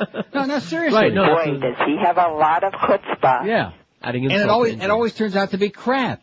So you wind up eating a meal that you really didn't need or want in the first place. You wind up paying for like 4 or 5 people, and then it turns out to be garbage. Isn't it supposed to be like you invite someone to dinner and then you choose the place and then you pay? No, remember, he invites me to buy his whole family and his son's girlfriend dinner at a place of his choosing, which always turns out to be garbage. He invites the wallet to dinner. Done, remember, bye-bye, have a good life. Call him up and tell him, I will be out. 1:02, when the big hand hits the little hand, 2 minutes after 1, I'll be out the door. I'm going to go out to a nice long 7-hour lunch. 5, 6, I'm thinking this thing we're doing today, which, this is going to take a couple of days anyway, don't you think? Yeah. And then we can do a couple of days on the actresses. Okay. Don't you think? And then a couple of days on the neuters. Yeah, the ones that we can't figure out what they are. Like Mo Howard David did. Lawyers concludes church leaders use Southwest Florida as a dumping ground. This story somebody sent us from the Naples Daily News. Today's paper, no less. Like other spiritual leaders across the country, Bishop John J. Nevins returned from a landmark meeting in Dallas last summer, vowing to rid all wayward priests from the ranks of Southwest Florida's Roman Catholic parishes. The bishops have promised to deal decisively with members of the clergy who sexually abuse minors, he said. The Catholic faithful must be assured of the Church's commitment to protecting all those who entrusted to our care, to ensuring that no one who has abused a child in the past, present, or future is permitted to continue in the ministry. But 17 years earlier, Nevins agreed to accept a Kentucky priest, whom he likely knew had admitted to molesting a 15-year-old boy, to lead a Lee County congregation, according to documents released in a series of lawsuits filed in Louisville. Diocese of Venice records showed that the Reverend Thomas P. Crea, who is now 60, served at St. Andrew's Catholic Church in Cape Coral from July 85 through June 86, followed by a 6-month stint at St. Raphael Catholic Church in Englewood. The Venice Diocese oversees more than 50 churches in Collier, Lee, Charlotte, Sarasota, and 6 other counties in southwest Florida. 2 years before Creole was sent to Lee County, he reached a confidential settlement that paid $20,000 to the 15-year-old's family. The Archdiocese of Louisville has acknowledged that same victim, along with 4 others, is now suing Creole on sexual abuse charges spanning from 83 to 97. The disclosure has prompted calls for the Louisville Archbishop's resignation. My main concern about present and future problems discussed by the bishops is the much-needed documentation for personnel files on any treatment that was offered, accepted, and completed on behalf of individual priests, Nevins wrote. If Tom and Creole had received treatment, would it be possible to have a statement for our files? It would benefit us to have supporting evidence regarding the emotional health of any priest who's been charged or accused of immoral actions. The bottom line to this story is that every time a priest was involved with hanky-panky with minors, especially in South Florida on the East Coast, what they would do is they would ship them off to the West Coast. Where nobody cares. It says Tom Zellman, a Naples attorney representing a former St. Anne student who was charged one of the priests with abuse, said his work on a case has led to a troubling conclusion. Catholic leaders in Miami use Southwest Florida as a dumping ground, sending their troubled priests to the other side of the state before the Diocese of Venice created 1984. This is the end of the road, he said. If you couldn't make it somewhere else, you could go here. This is the end of the road. Boy, my feelings exactly, man. Southwest Florida, and then the rest of it as well. The end of the road, man. End of the line, bottom of the barrel. The dregs. Dregs with a K. 5670560, pound 560 on the AT&T and Verizon wireless line. WQAM. By providing clients legal representation and with significant savings in the form of closing costs and interest rate reductions. Maybe this is something good. Any member can establish It never is, though, and that's the problem. Maybe it'll be something good we might listen. 5670560, pound 560 on the AT&T and Verizon line. WQAM. Hey, Neil, how you doing? Okay, sir. How about Morgan Freeman in Seven? That was the best all-time performance by an actor? Or Val Kilmer in Tombstone? No. How about Brad Pitt in Seven, huh? What's in the box? What's in the box? What's in the box? And you know something? He don't even look that good anymore, Brad Pitt. He's looking pretty nasty these days. Even the lovely Brad Pitt is getting old and ugly, okay? All you guys out there, feel better about yourselves. Even Brad Pitt is looking oldie and moldy with that curly cute penis of his. 56705. Oh, sorry, Tom. Tom Jicha's down there. He's taking notes. Pound 560 on the AT&T and Verizon wireless line. It's just so typical of South Florida, so juvenile, so sophomoric. He misses the big stories, and then he takes one little slip of the tongue and makes a whole story about it, and he's too much of a pussy to even mention the person in there by name that he's talking about. What's the point, Tom? What's the point? We understand that you've been intimidated, that you've been deballed, declawed. So just crawl back and keep writing your puff pieces about the network TV shows. Oh, and don't forget tomorrow night's the night that we see, what's his name's ass? Rectum. Tom Welling, supposedly. I don't know, why are we supposed to be excited about that? I don't know. Why am I supposed to be excited about that? I don't care about Tom Welling's ass. Isn't that what we've been asked? Huh? To me, there's just, seeing somebody naked from the back, from the rear, no matter who it is. I could see, like, Britney Spears. You'd like to see her naked from the rear, right? Front, rear, side, No, I'm just talking about the rear right now. Just about the back shot. Rectum. The buckshot. I'll take it. But generally speaking, looking at people naked from the rear, just, for example, yesterday we had that story on our website. U.S. forces make Iraqis strip and walk naked in public. Full with pictures, by the way, although I don't see any private parts on there, thank goodness. We don't want to be putting no private parts on our website. Then Tom Jicha will write a column about it. No, I think they were all sergeants and lieutenants. Really? No time for sergeants. But anyway, here's, it says, on April 25th, the newspaper Dagbladet in Norway published photos of armed U.S. soldiers forcing Iraqi men to walk naked through a park. On the chest of the men had been scrawled an Arabic phrase that translates as Ali Baba, thief. A military officer states the men are thieves and this technique will be used again. This is a pretty good article here. And of course, no trial, no nothing. That's the point of the story. They just decided to pick these guys up and try them immediately and do this thing. And brand them for life. Branding this crap on their chest, and they're running around naked. You got pictures in there, by the way, those of you who are really, really desperate, which I know covers a lot of ground in this audience. There's some naked people way off in the background somewhere. There probably might even be a hanging dingling or something in there, you think? Or at least a participle. Hanging participle, a dangling participle. How about the dangling conversation by Simon and Garfunkel? What do you say? Oh, we're not doing music? Not yet. We never did finish that one-hit wonder stuff. No, I still got it, though. I still got it in my drawers.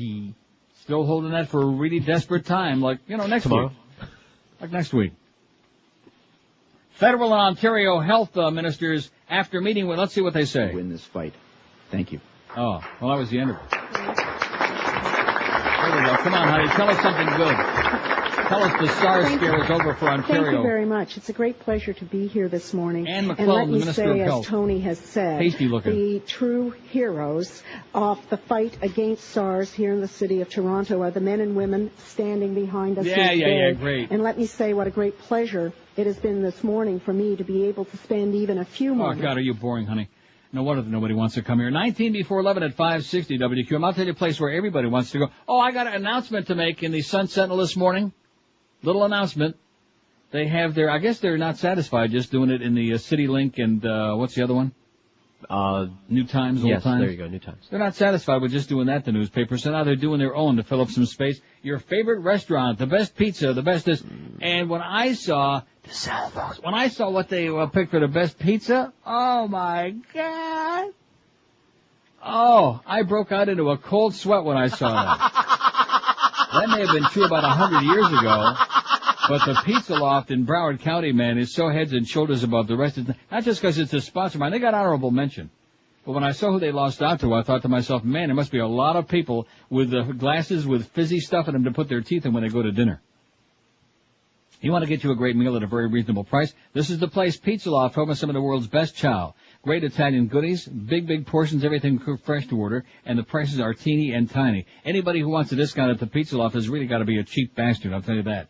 Pizza Loft's got combination dinners, so if you never ate there before, you can try a little bit of this, sample a little bit of that. They got chicken and veal seafood, 3 different great kinds of pizza, calzones, super subs, and garlic rolls that are by far and away the best in the universe. Pizza Loft got 2 locations for you now, too. The original Broward location is on University Drive between Griffin and 595, right behind Pier 1 Imports, and kitty corner of the great brand new Armadillo Cafe. Call 954-916-8880 for takeout, for delivery, and catering as low as $5 per person. 954-916-8880. You want the same great food, the same big portions, and the same great deals? The good news is now, out by me in Plantation, there's a new Pizza Loft, corner of Nob Hill and Sunrise, right behind Walgreens. Call 954-382-1999.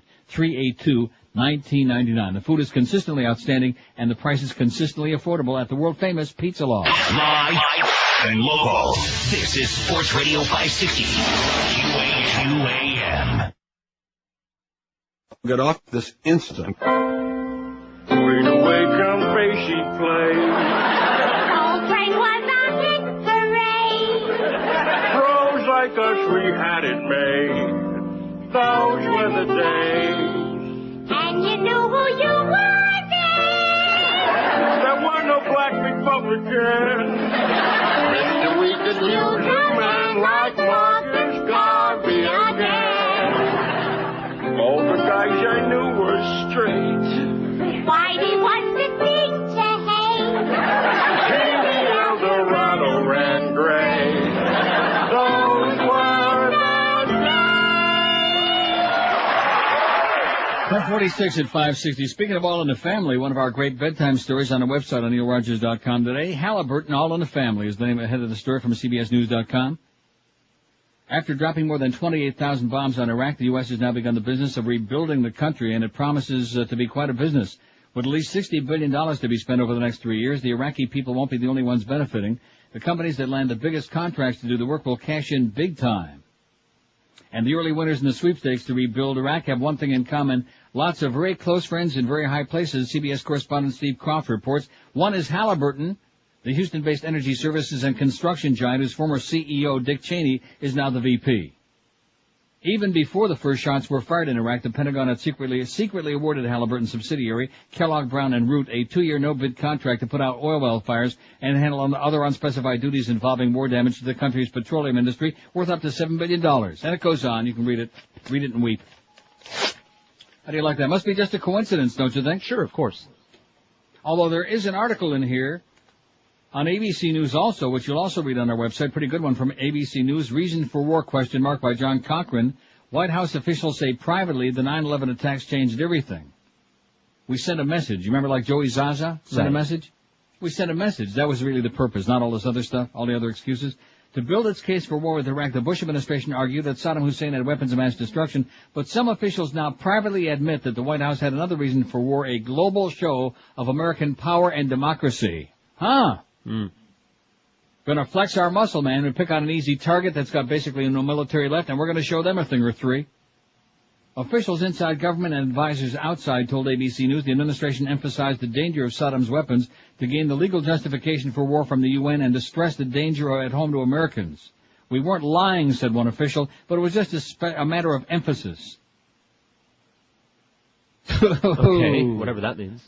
If weapons of mass destruction were not the primary reason for war, what was? Here is the answer, and officials and advisors gave ABC News. I'm tongue-tied from this. Senior officials decided that unless action was taken, the Middle East would continue to be a breeding ground for terrorists.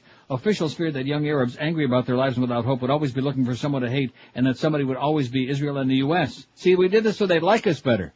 Oh. Working great, isn't it? Mm-hmm. Europeans thought the solution was to get a peace agreement between Israel and the Palestinians, but American officials felt a Mideast peace agreement would only be part of the solution, and certainly wouldn't up all those billions of dollars of contracts for their good friends. Sending a message. So you can read that one also on our website in its completion. Treat Williams as Detective Nancy Cielo in The Prince of the City, and you say...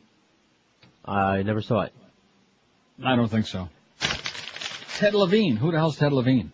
Buffalo Bill. Yes, all of these things. Oh, Ted Levine was Buffalo Bill.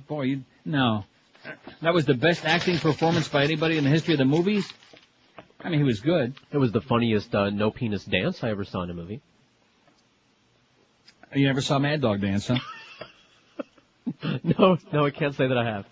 Laurence Olivier in Marathon Man. What do you say? Not the best performance ever. I mean, it was a good movie, but...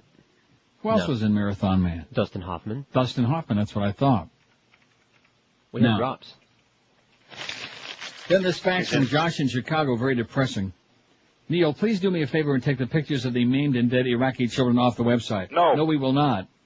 The point has been proven. No, it is not.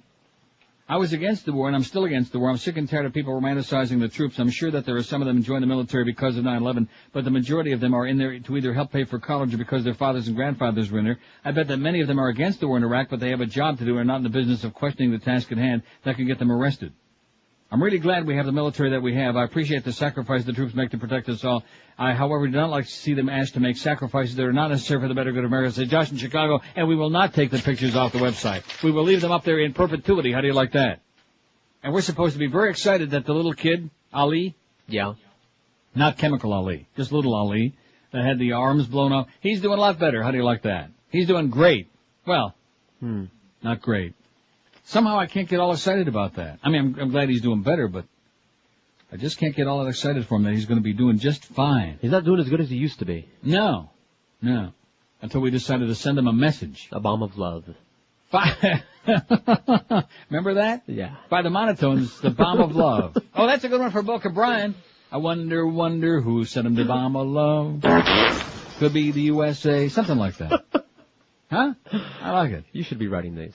I could, but I don't have the time. Okay, I'm too busy taking people to meals that I don't want. I understand.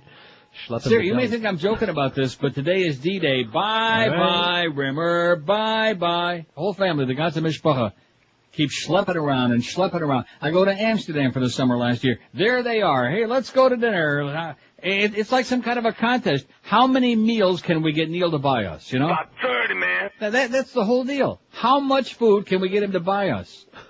And even Farrell at that awful deli the other day, she's throwing me a shtuch about, well, you know, we haven't gone to Ruth Chris in such a long time. I said, how many meals have I bought there for us at Ruth Chris?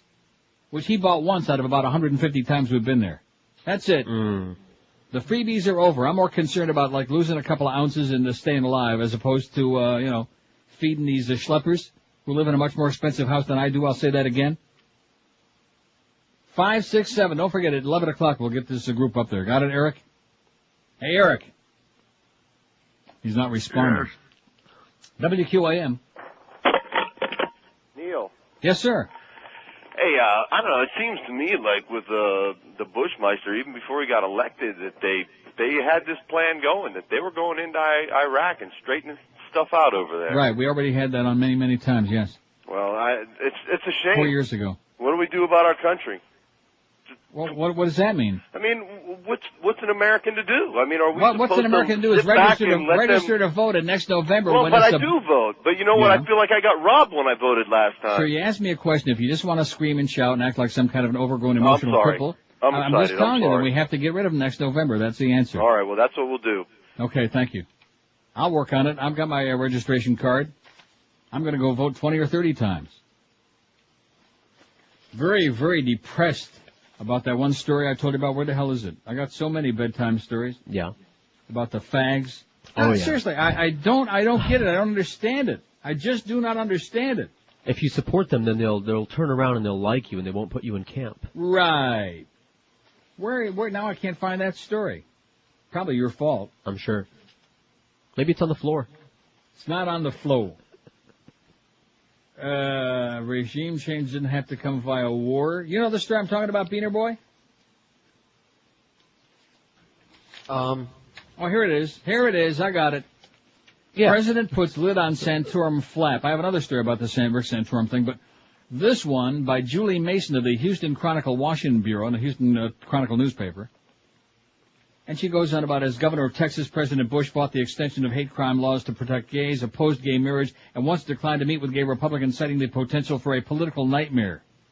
Given the history, few in politics were surprised last week when the White House remained tight-lipped for several days before defending Pennsylvania Republican Senator Rick Santorum for his remarks comparing homosexuality to incest, bigamy, polygamy, and adultery. And then it goes on. Later on, I won't bore you, the whole story is on our website.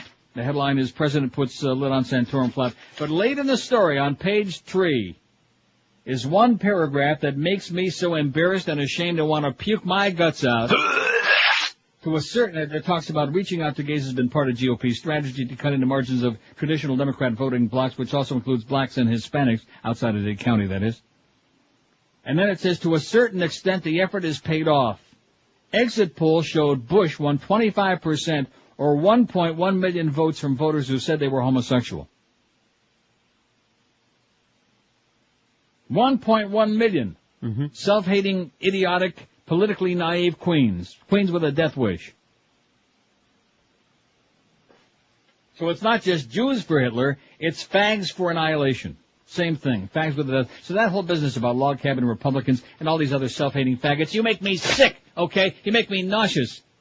I hope that Matt Drudge elopes with you with that damn blue dress with somebody else's stain on it, because it sure won't be his.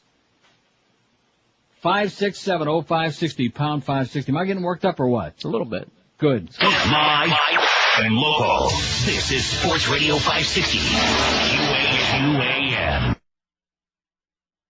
Asshole, what will you do when I kill some more Jews? Will you back off and give me your land? Yes. Lend me a towel and I'll sing you a song, and I'll steal from you all that I can. Oh, I kill Jews with a little help from my friends. I'm bad news with a little help from my friends. I can't lose with a little help from my friends.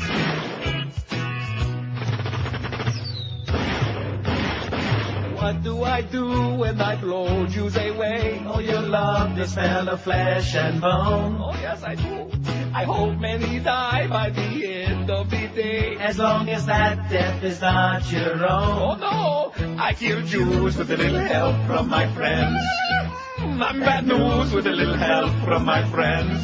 Oh, I can't lose with a little help from my friends. Do you need anybody? I need somebody to kill. Could it be anybody? A Jew, woman, or kid fits the bill. Would you take land and then give a big fight? Oh, yes, I tell them it's crap all the time. Could you have peace with the Israeli might? I won't stop until the land is all mine. Oh, I kill Jews with a little help from my friends. I'm bad news with a little help from my friends. Oh, I can't lose with a little help from my friends. Yes, I'll kill you with a little help from my friends. With a little help from my friends. Praise be Allah, I'll kill you too. Air India, whatchamacallits? The guys that blew up the plane? Oh, yeah. Facing the Canadian justice system. If convicted, are going to go 6 months without pot. Oh, man. Alex says, another chronic faxer who just got some bad taste. Gary Sinise in Ransom? Never saw it. Tommy Lee Jones in The Fugitive? Or could that be The Fugitive? Mel Gibson in Braveheart? Sigourney Weaver? When did the operation take place? Will Smith and Ali and Pierce Brosnan as 00. Well, that's got to be the worst list I've ever seen in my life, Alex. You're not good, but at least you're consistent. Man.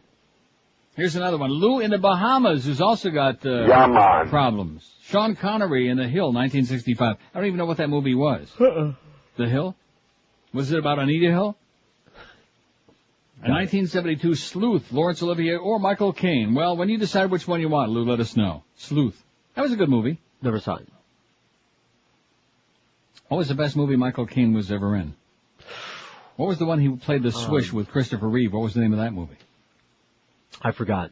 That was pretty good. The one that I saw was, now I can't think of the name of it. Where and then the one where he got his hand cut off in the trunk of his car?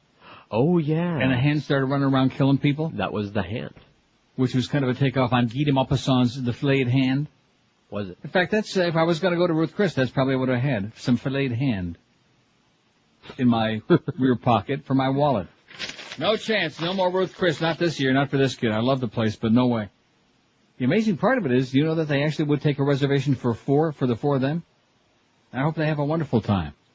567-0560, pound 560 on the AT. We're not going to do this again tomorrow. I was just funning. So whatever you got, let's do it today. And the poll is up. I'm predicting because I see you and I both voted on there. Let's go. Let's get with it, Eric. Come on, let's go. It's 3 minutes after 11 o'clock. Get off your dead, fat, lazy ass up there in Orlando, okay? Let's go. Let's go. When I say the poll is up for the public at 11 o'clock, that's what I mean. Right, Carlos? Right. God, is he slow. Seriously, that's the way all fat people are. That's why we're fat, because we don't move real quick, and we're like lethargic, and we're busy eating, both hands in our puss. Come on, fatso, let's go, sweetheart. WQAM. WQAM. Hola, let's go. Uncle. See, they're on too late. Yeah. Too late. All just like Eric, man. Slow, lazy, they're busy eating, they're shoveling food in their puss. Man, when I think of what that website used to be before we lucked out to find him Beanabro under that overpass, it used to be an embarrassment to me. WQAM. Yeah. Hi, when did he get to talk to Neil? Speaking.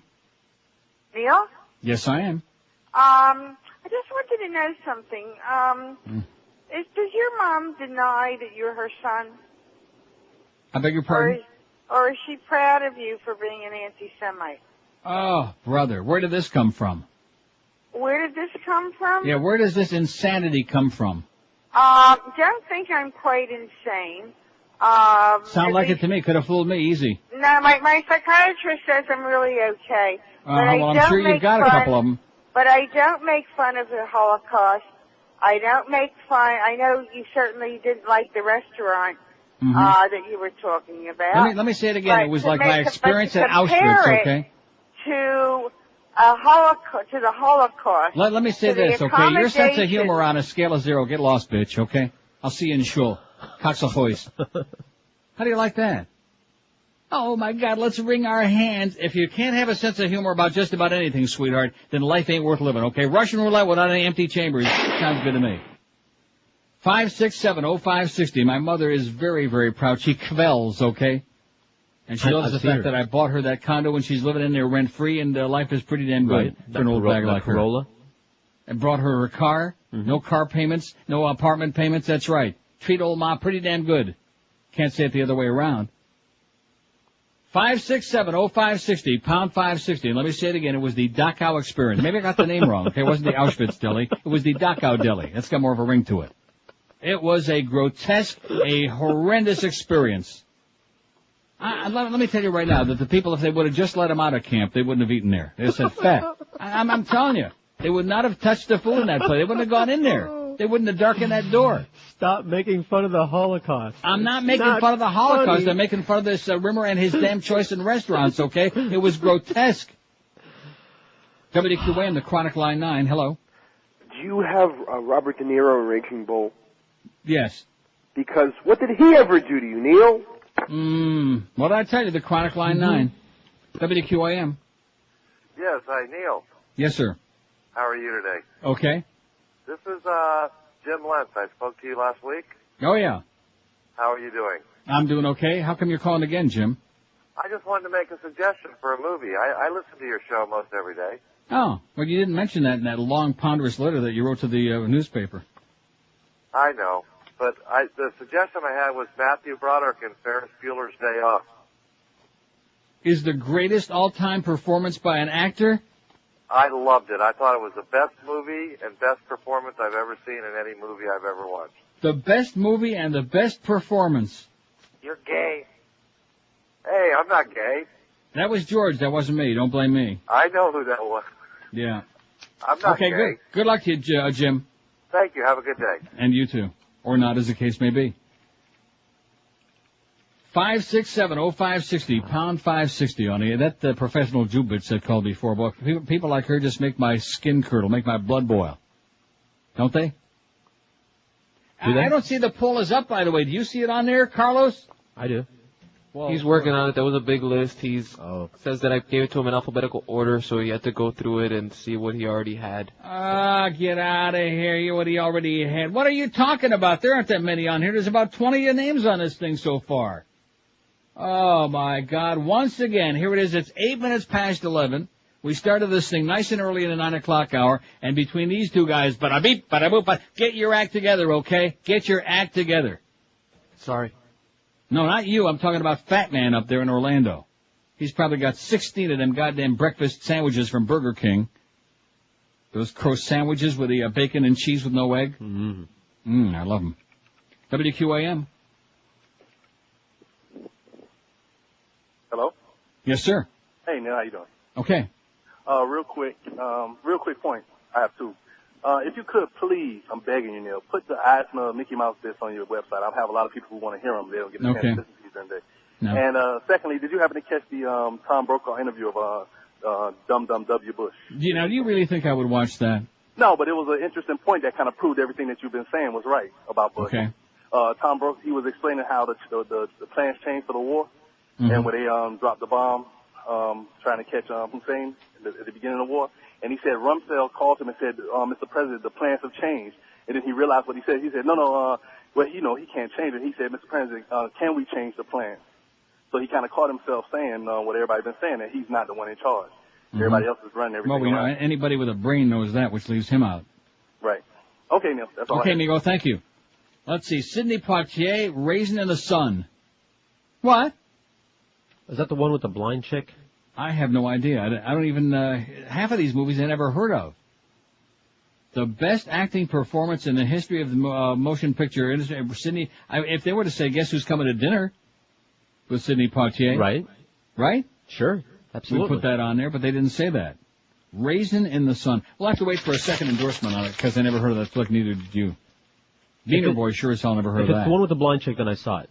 And it's good, but not the best acting job, by him, even. Probably not even the best acting job in that movie.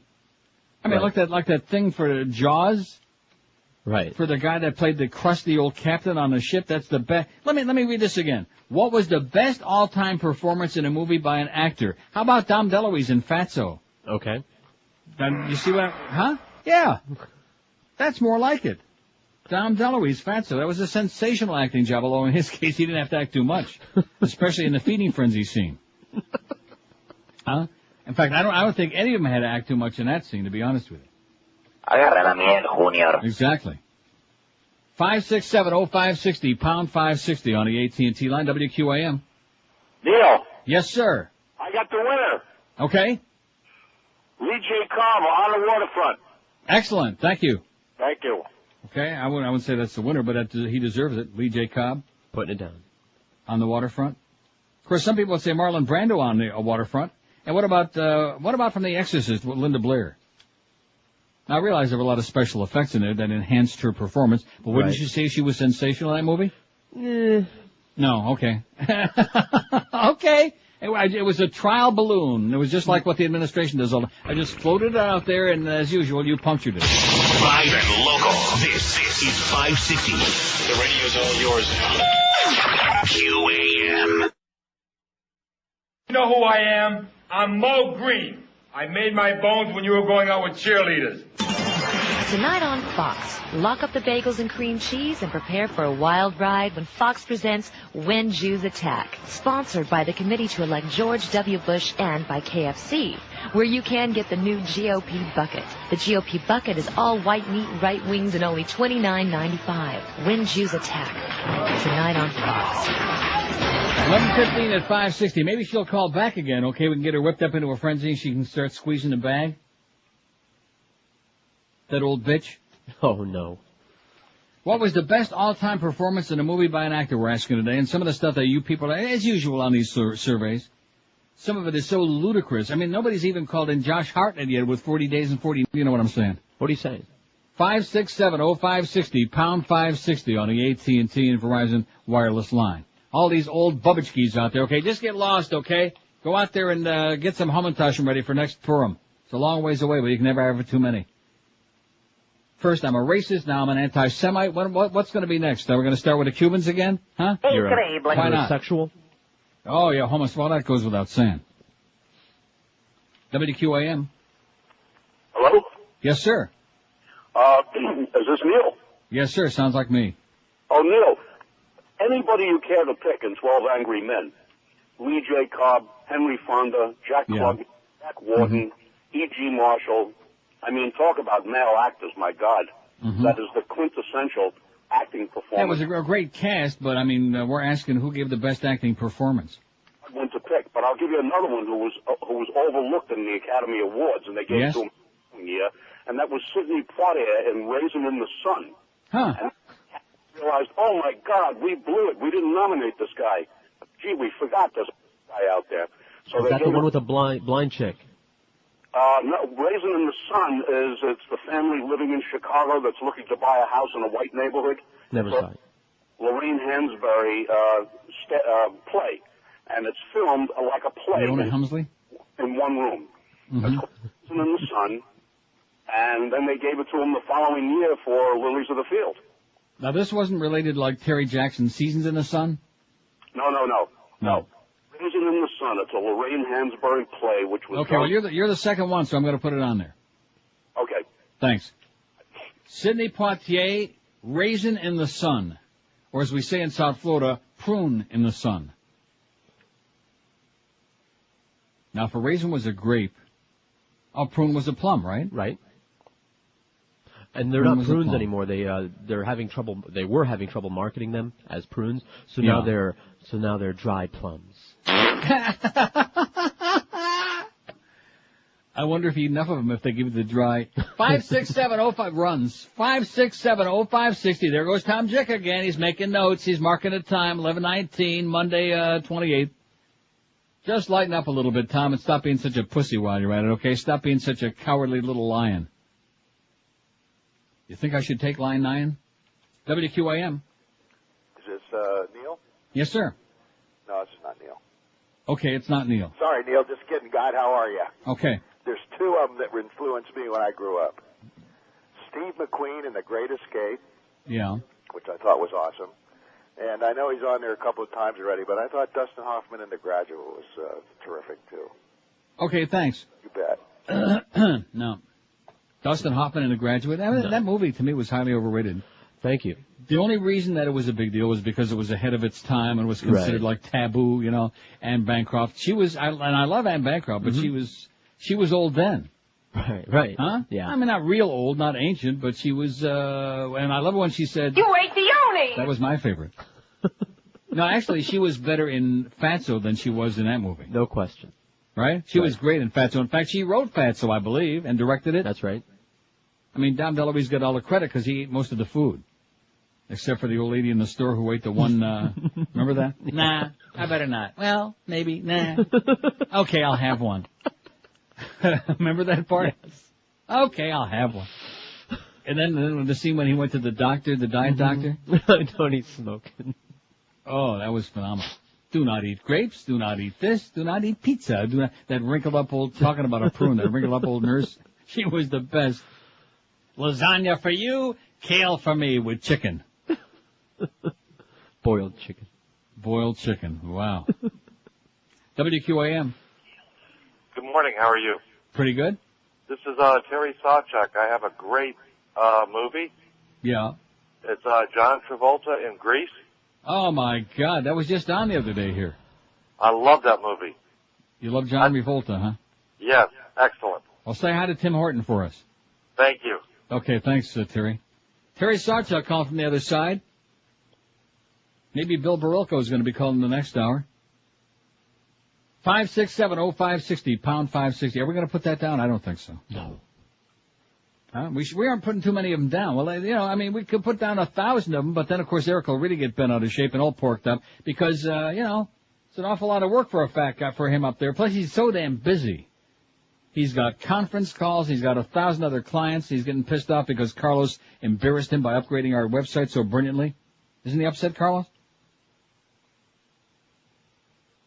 What was the best all-time performance in a movie by an actor? We're going to do actresses tomorrow. You got it? Yeah. You know who I'm thinking of for actress right off the bat? Who?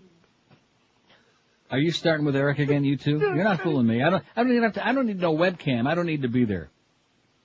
I'm like a little fly on the wall from 1,200 miles away. I was starting to say, before you went into another one of your spastic attacks, I was about to say Betty Davis in Whatever Happened to Baby Jane. Okay. Now, Joan Crawford would be good, but I thought Betty Davis was better, didn't you? Yeah. I know I'm not a big fan of hers, but that was a good performance. That's not the question. Who's your biggest fan? So we've done that. Who's your favorite actor? Who's your favorite actress? Who's the best? We're asking the best all-time performance in a movie by an actor, even if you despise them. That's even what if you hate them like poison. Never liked her, but that was a great Why performance. didn't you like Betty Davis? She, her face bugged me. I mean, I could understand Joan Crawford with the shoulder pads and that real dykey thing. Her too. Yeah. Overrated. I would agree with that. Much ado about nothing, Joan Crawford. Daniel Day-Lewis and My Left Foot. They're serious. He got all kinds of Get out of here. Are you kidding me? He might have won an Oscar or something from that. Daniel Day-Lewis and My Left Foot? Yeah. Oh. They're serious. Everybody was waiting. One of the most acclaimed films of our time is now the musical event of the decade. You put your left foot in, you put your left foot out. A story about what it means to hope.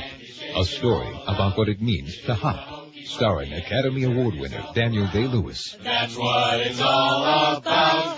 My Left Foot, the musical. You put your left foot back in, you put your left foot back out. My Left Foot, the musical. This time, he's putting his best foot forward. See, there you go. You name it. Are we going to put that on there for serious? No, you tell me. I don't know. I never saw that movie. Let's put it down there, just to humor them. Daniel Day-Lewis and My Left Foot. 5670560. If you're going to put your foot in your mouth, always make sure it's your left foot. Although, no, that's before Bush got in. Now make sure it's your right foot. WQAM. Hello. Yes. Yeah, I'd like to vote. I beg your pardon? I'd like to vote in the poll. Go ahead. Henry Fonda, The Grapes of Wrath. Henry Fonda, The Grapes of Wrath. Okay, thanks. Don't eat too many, though, because at your advanced age. What do you say, Henry Fonda and The Grapes of Wrath? I don't know. It was so long ago. I know. I'm not putting that down there. We're not putting any movie before 1800. We're not putting on there. Boy, we sure got a lot of oldie moldies out there today. You know what? And that old fetch that called before, bitching me out. I'm an anti-Semite. I'm this, I'm that. I should only croak. I should gay and drear, something like that. You got the gay part right. WQAM. Uncle Neil? Yes, sir. Hey, Uncle Neil, listen, I know Pacino's on the list already. Don't be defensive, okay? Give us your best choice here. Okay, I was absolutely riveted by his performance in Scent of a Woman. The film he won the Academy Award for. Oh, my God. Hoo-ah! When he got pulled over by the policeman while he was driving the Ferrari. Yeah. And immediately in that film, I felt that he was without, and I thought the performance was just absolutely fantastic. Really? So I was wondering if you might put that on the list. No, but thanks anyway. This is one of the worst movies I ever saw in my life. I did like Chris O'Donnell, but that's because he kept taking his pants off. Huh? Still haven't seen it. Don't, please. Do yourself a big favor. As a matter of fact, you know, that would be another good poll. What movie would you recommend for people never to go see? Oh, that's a good one. Huh? Movies that you've seen that, we'll save that for Friday. Something like that one. It's movie week on the Neil Rogers Show. Oh! Why the hell not, okay? Let's lighten it up a little bit. I got a few bedtime stories in here. Including, I'm going to read one a second time, which I rarely do. Not that much of it. Just a little, just about 45 pages. No, seriously. Just a little bit. William Rivers Pitt, New York Times bestselling author, who's got two books, War on Iraq and The Greatest Sedition is Silence. Just like a page, really.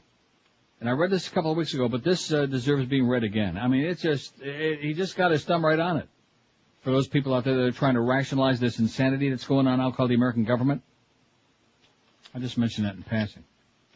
11:27 at 560 WQM. If you've been thinking about buying a new barbecue or any barbecue accessories, you must go to one place, Barbecues Galore. Why? Because they're the best. Get a head start on the barbecuing season with the perfect grill and accessories, all at the guaranteed lowest prices in the world. Barbecues Galore carries barbecues in every price range, from the top-of-the-line commercial-grade stainless steel grill to the more portable Weber charcoal grill. Their popular 3-burner cook-on has a generous 625 square-inch cooking area and 42,000 BTUs, all for a great low price. Get it on a hardwood, steel, or enclosed grill cart for just $399, or upgrade to the sleek black pedestal base, really sharp-looking, for just $439. For all your barbecue needs at the guaranteed lowest prices, don't forget this is the only place you need to be thinking about. Barbecues Galore with 2 locations for you. They're in Plantation and University in the Fountain Shopping Center. Call 954-423-1400. 423-1400. And in Coral Springs, they're at 7485 West Sample Road at the corner of Sample and Rock Island Roads. Call 954-757-6668. 757-6668. Don't forget, for the biggest selection of barbecues anywhere in the USA, it's Barbecues Galore. We're Sports Radio 560 QAM. Fuck you.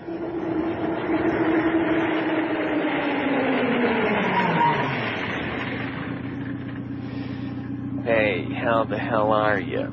Welcome to Jack in the Box. I'm Jack, and I'll be happy to fill your order, if you know what I mean. I'd like a Jack burger and a large fries. Sorry, pal, we're cleaning the grease fryer. We don't have any French fries today. Oh, okay. Then just give me a small order of fries, please. Look, Chief, maybe you didn't hear me. I said we don't have any fries today, so how about something else? Oh, okay, then just give me an order of fries. Listen up, pal. Who put the straw in strawberry? Nature did. That's right, nature did. Who put the ape in apricot? Nature did. That's right, nature did. Now listen carefully. Who put the freak in French fries? There ain't no freak in French fries. That's what I've been trying to tell you, butt breath. There ain't no freak in French fries. Now get out of my sight before I shove your teeth so far down your throat you'll have to sit on a Jack burger to eat it. Oh, and have a nice day. He's killing him, man. Jack Nicholson, Cuckoo's Nest 23. Mr. McMurphy. Man, that was a good movie. You know what I'm going to do? I'm going to go out and get the DVD today. Okay. Cuckoo's Nest. Because I got a lot of time to kill because I'm not going to be around the apartment. I'm not going to be answering the phone. I'm just not. I'm done. I'm absolutely done with them. This whole performance of theirs here was just beyond description. Al Pacino in Scarface, 18. Marlon Brando in A Godfather, 18. Anthony Hopkins, Silence of the Lambs, 14. George C. Scott, Patton, 9. Dustin Hoffman, Rain Man, 8. Peter Finch and Networks got 7. Oh! All right. Excellent. And down from there. Now, Marlon Brando, we've had a couple people say on the waterfront. Now, we had Lee J. Cobb from On the Waterfront, and at the time, didn't I say to that caller, we probably ought to put Marlon Brando on the waterfront? Let's do that, Carlos, or whoever. Got it? We got it. Marlon Brando on the waterfront. Sir Alec Guinness, Bridge on the River Kwai.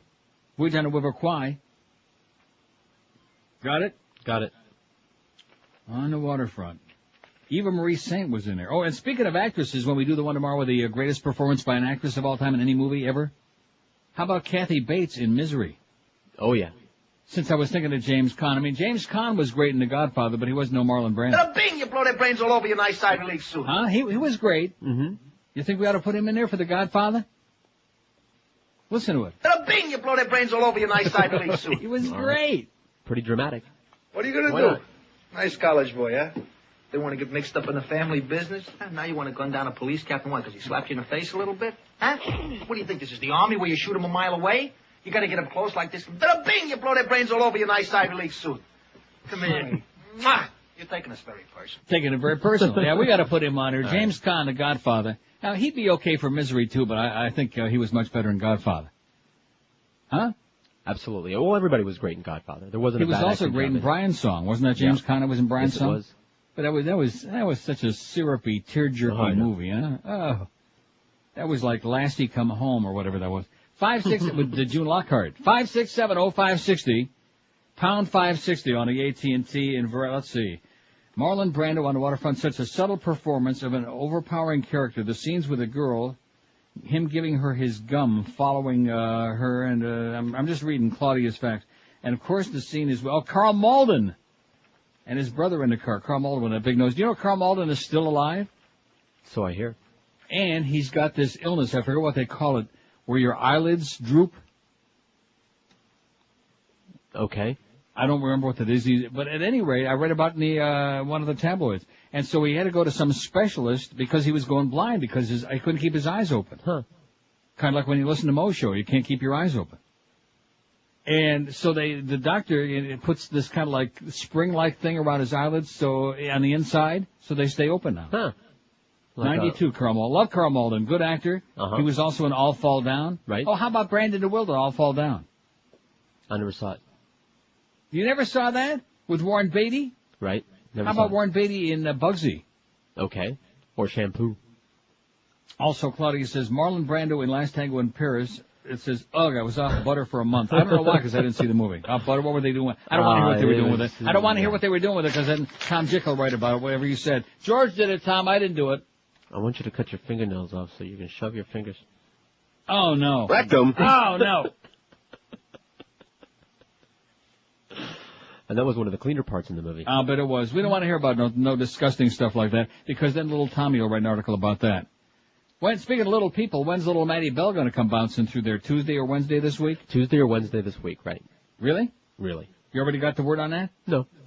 Then we get the hour by hours on this rating book that came out on Friday on one of the most psychotic days in the history of this program. We're number one, damn it! And Mo moved up in the world there. He had a nice book, I'm pretty sure, with our assistance in that 9 to 10 hour. We don't know about the Mad Dog because that all gets lumped in there into the 10 to 3. I'm sure he did fine. The Humper moved up a little bit, didn't he? Moved from a 4-2, I think, to a 4-8 in men. He was number 3. We were number 1. And Mo, moving up to number 5, but you still got a way to go, Mo. Lift that baby up there a little bit. Lift it up, okay? And the piece, too. I think we ought to get dry concepts in there, like dry clean his hair pieces. Jack Nicholson, Cuckoo's Nest. Now, don't we have any drop-ins? I played the Jack in a Box. We don't have any drop-ins from Cuckoo's Nest, do we? Not that I can think of, no. Not yet, Beaner Boy. I just mentioned that in passing since Beaner Boy did such a great job on the Godfather ones. We need a lot more Godfather ones, too. Right? Shall it be done? I know it was you, Fredo. You broke my heart. You broke my heart. And then there was my favorite. Leave the gun. Take the cannoli. Oh, God! Anybody ain't seen The Godfather, we're going to, deport you. We're going to send you to Mexico. Beaner Boy's making the arrangements right now, as a matter of fact. Okay, so let's see. What do we got? I'm not going to read the whole list again. The most recent ones. Lee J. Cobb on the waterfront. Paul Newman. Cool Hand Luke. Somebody said Paul Newman in The Hustler. Right. What do you think? I thought his performance in Cool Hand Luke was way better, but what do I know? Okay. Ernest Borgnine and Marty. No? Marty, are you kidding? I thought you were joking. I'm reading the list. Okay. How about McHale's Navy? All right, there you go. That's better. Gregory Peck, To Kill a Mockingbird. Oh, did I get that Jewish bitch all upset? It was a movie about anti-Semitism. She ought to watch it, okay? I think it was about her. George C. Scott Patton, we got that on there. Thank you. In fact, we have several on here. But anyway, it says, I just tuned in. Please tell me if these have been on there. Ray Milland, The Lost Weekend. Nah, that's 100 years ago, Ray Milland. I mean, Ray Milland was a good actor, but that's 1,000 years ago. How about Bela Lugosi and Dracula? Aha! Okay. Huh? All right. No? I'm agreeing. Are you kidding me? Bela Lugosi and Dracula, that could have been that could be the winner right there. Don't you agree, Carlos? Yes. Now, please don't tell me you never saw that. Please, I'm begging No, I've seen you. it. Huh? I've seen it. And you didn't think that was an unbelievable acting performance? It was a very good acting performance.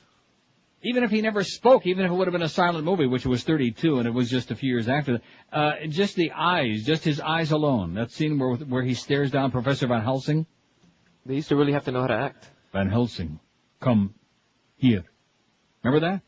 Mm-hmm. And he's one step forward and one step back, and he holds up the crucifix. And then Bela Lugosi did like that. Yeah. That's when he started doing that, is when he saw the crucifix and the wolf bane. He tried to smoke it, I noticed. Smoke it or shoot it. Yeah, we're going to make smoking wolfbane legal in Canada in a couple of days. Oh! And then we'll work on the real good stuff. All this bullcrap with America. We can't do this and you can't do that and this is illegal and that's illegal and everybody's got to go to jail and yada yada. All this stuff. Talk about concentration camps, man. That lady, she ought to thank me for bringing up the memory again. Because if we leave it up to this administration, there are going to be a lot of us heading off to a free summer in camp. I'll guarantee you that. Lady. 20 till noon at 560 WQM. In the summertime, one of the most important things of your home in South Florida is your pool. And if you got a crappy pool that looks dirty and stained and really, maybe it's even cracking too, that ain't gonna cut it. So just say no more mess in my pool and call our good friends at Atlantic Marcite to straighten out that mess for you. These aren't just a couple of pool guys that drive up and down and tool around town, pool tool guys that drive around a little beat up rusty old pickup truck with a bunch of pool crap in the back. This is a real construction company, real professionals. Look it up in the book. They use only full-time employees, not subcontractors. Atlantic Marcite specializes in the most incredible innovation in the pool business in a century, Diamond Bright. Atlantic Marcite's been pouring it on for 12 long years. They're licensed, they're insured professionals who even know their stuff. And not only do they know it, but they know it so well, they train other companies internationally how to do diamond brighting right. And they'll give you the same price they give to the contractors as well. You'll find them in North Miami, Broward, and Palm Beach. So call Atlantic Marcite. They're the biggest and the best installers of Diamond Bright anywhere in South Florida. They'll come right to you with absolutely no obligation. They'll give you a free estimate. They do a super job of pool and deck renovations, custom lighting, pool heating, and exotic water features too. For the best job at the fairest price, call Atlantic Marcite toll-free 1-800-558-8883. Tell them that old Neil who swims. I swim like a whale. And you? I float like a beach whale and float like a butterfly. Call Atlantic Marcite 1-800-558-8883. Don't forget Diamond Bright. Do it right because Diamond Bright is a pool's best friend. Live and local. This is Sports Radio 560 QAM. It's Dave in Miami town at 560 WQAM. The following is a paid public service announcement from the International Rifle Association. Let's face it, most of us will never be rich. Hell, we probably won't even be successful, and that's pretty damn depressing. But, as usual, with every problem, there is a solution. Hi, I'm Jim, and I'm here to tell you a little something about handguns. They scare the out of people and intimidate them into giving you whatever you want. That's right, handguns. Think about it. Need some cash? Rob a bank. Don't have enough money for beer? Pull up a convenience store. Take some chips and pretzels while you're at it. It's all free if you've got a handgun. Some son of a bitch cheating on your girlfriend? Kill him. It's a simple solution to life's complex problems. All you have to do is wait the 5 days for it, and happiness is just around the corner. Hell, if you don't want to wait the 5 days, who cares? Buy the damn thing off the street. Just buy a lot of handguns. It's a great alternative to working problems out, and you'd be considered a population controller. Yes, handguns. They just might make you famous. 11:45. We're not having a problem with the audio on the internet, are we? Who are you asking? You, anybody. No. Because this one fax you said here, it says, is there any ETA when I can listen on the internet again? I'm in Broward, the AM reception is horrible. News to us. Eric's listening. Eric is listening, and Lynn is listening. Your good friend Lynn Samuels. Mm-hmm. Because she just turned me on to a story that I got right here about, which is why I played that handgun thing. I'll get to in a second. It's signed, thank you, D. Kennedy. Maybe it's Dr. James Kennedy. Maybe you can't figure it out, huh? It says, I vote for Dustin Hoffman as Rayman or Al Pacino as Devil and Devil's Advocate. Could you please play one of the Mickey Mouse? Yes, I will. Thank you, D. Kennedy. Thank you, Dr. Jim. Speaking of anti-Semitism. Not you, Faxer. Anyway, this is disturbing. CNN, but not surprising. Florida Governor Jeb Bush thanked the National Rifle Association Saturday for helping elect his brother president in 2000. Bush, the keynote speaker at the gun lobby's annual convention, noted that 48% of the voters in the 2000 presidential race were gun owners based on exit polls. NRA support played a key role in several states, including Florida, where the vote was so close that the U.S. Supreme Court, well, we know that. Were it not for your active involvement, it's safe to say my brother would not be president of the U.S., younger Bush said. Oh, another reason to despise the NRA. Say oy vey to the NRA. The governor said he and his brother both support the NRA's contention that the Second Amendment to the U.S. Constitution, which contains the right to bear arms, is an individual right with few restrictions. The sound, oh, wait till you hear this. Oh, my God. Heinrich Himmler would be so proud of this, I'll tell you right now. You understand the Gestapo keeps track of everyone. The sound of our guns is the sound of freedom, said Bush to thunderous applause from the gun group. This in a country and in a state where they stole the election from the public, but nevertheless. Earlier, gun control advocates protested outside the Orlando Convention Center where the NRA was meeting. Now, this must have been a meeting where Charlton was fumbling around, right? You son of a bitch. Yeah. Members of the Brady campaign and the Million Mom March were protesting the NRA's legislative agenda, which includes allowing a ban on certain assault weapons to expire in 2004 and giving gun makers immunity from product liability lawsuits. We believe the public does not want Uzis and AK-47s with large magazines that hold dozens of rounds back in their neighborhoods, said Mary Lee Bleck, director of the Million Mom March. Bleck, not Dreck. Bleck. How do you like that, huh? The governor said, that one line, it is chilling. The sound of our guns is the sound of freedom. I bet you the Iraqis thought so too, don't you? It was Operation Iraqi Freedom. Except for those stupid ones that got in the way. Right, and the sound of bombs must be the sound of joy and freedom. Oh! The ultimate emancipation. Like I told you, death by elimination. I mean, what was it? Emancipation by elimination. Whatever it is. I think I was right the first time. Here's Big Arnie says, has anybody said Jack Nicholson in The Shining? Here's Johnny. Good choice. Yeah, good choice. I already wrote it down. Jack Nicholson in The Shining. Jack's already leading the way with Cuckoo's Nest. 31 vote. Marlon Brando with The Godfather, 22. Al Pacino in Scarface, 21. What about Rocky Echeverria in Que Pasa USA? I mean, he was in Scarface. Yeah, he was. Did a way better acting job than Al Pacino did, I'll tell you. Really? Yeah, I thought so. I saw that movie so long ago, and I would never see it again. It was campy. Yeah, it was really weak. It was kind of like Godfather 3, like Pacino's performance in that movie. Maybe they should fear you. Remember that? Mm-hmm. See, I don't, I mean, yeah, there was a lot of bad performances in there. Eli Wallach, I mean, he should have ate the cannoli before they made the movie. But the fact, and Sophia, well, I mean, come on. And that's another one, you know, that should have happened right in the beginning of the movie, been a lot better. She could have got shot while he was sitting there eating the cannoli. Get a twofer deal. But as much criticism as that movie gets for the weak dialogue, there are not enough people who point to the weakest parts of it, and that is the attempt to go back to the first two and bring back lines and to do it in such a corny and pathetic way. What was the point in that? We remembered what the first two were all about. Recycling. It's cheap and easy. Oh, but recycling the same lines and doing it poorly? Yeah. Michael, now they will fear you. Maybe they ought to fear you. Ba-dum-bam.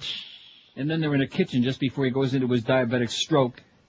And don't ever tell anybody outside the family. And in the meantime, they're not talking to anybody outside the family because they're all sitting there in the kitchen. It's them. It's the ganze Mishpacha, the gangster Mishpacha. Right? Right. So they just throw in a line there from the first one where he's talking to Santino about after they have the meeting there with, what's his name? What was his name? I forgot. Come on. Joey Zaza. Salazzo. Oh. See, leave it to an old fart like me. I got no brain, I got Alzheimer's, and I know Salazzo. In fact, his name was Virgil Salazzo. How do you like that? Hey. Ha! Messing with a guy like me on The Godfather. You can act like a man. What's the matter with you? Yeah. But anyway, so after that scene, he tells Santino, don't ever tell anybody outside the family what you're thinking. What's the matter with you? I think you're playing too much comedy with that young girl. That's where that scene was. I think your brains are going soft. Yeah. Bing, you blow their brains all over your nice Ivy League suit. What's the matter with you? I think your brain is going soft. Exactly. So then they bring that line back in the kitchen just before he goes into his diabetic spasm there. Just totally out of place, doesn't make any sense. I'll tell you what really bugs me is Andy Garcia. What the movie did I see him in recently? He gets on my nerves. Now, maybe it's because of that Alien business. Must be. He's only ever been adequate in movies. Right. No, but I'm saying maybe that's why he bugs me. Maybe I'll hold that against him, which I did, because I thought that was, I mean, you talk about pandering. Unbelievable pandering. He had a right to do it, but I thought it was pathetic. Him and Gloria Estefan. Did we mention this on Friday? Yeah.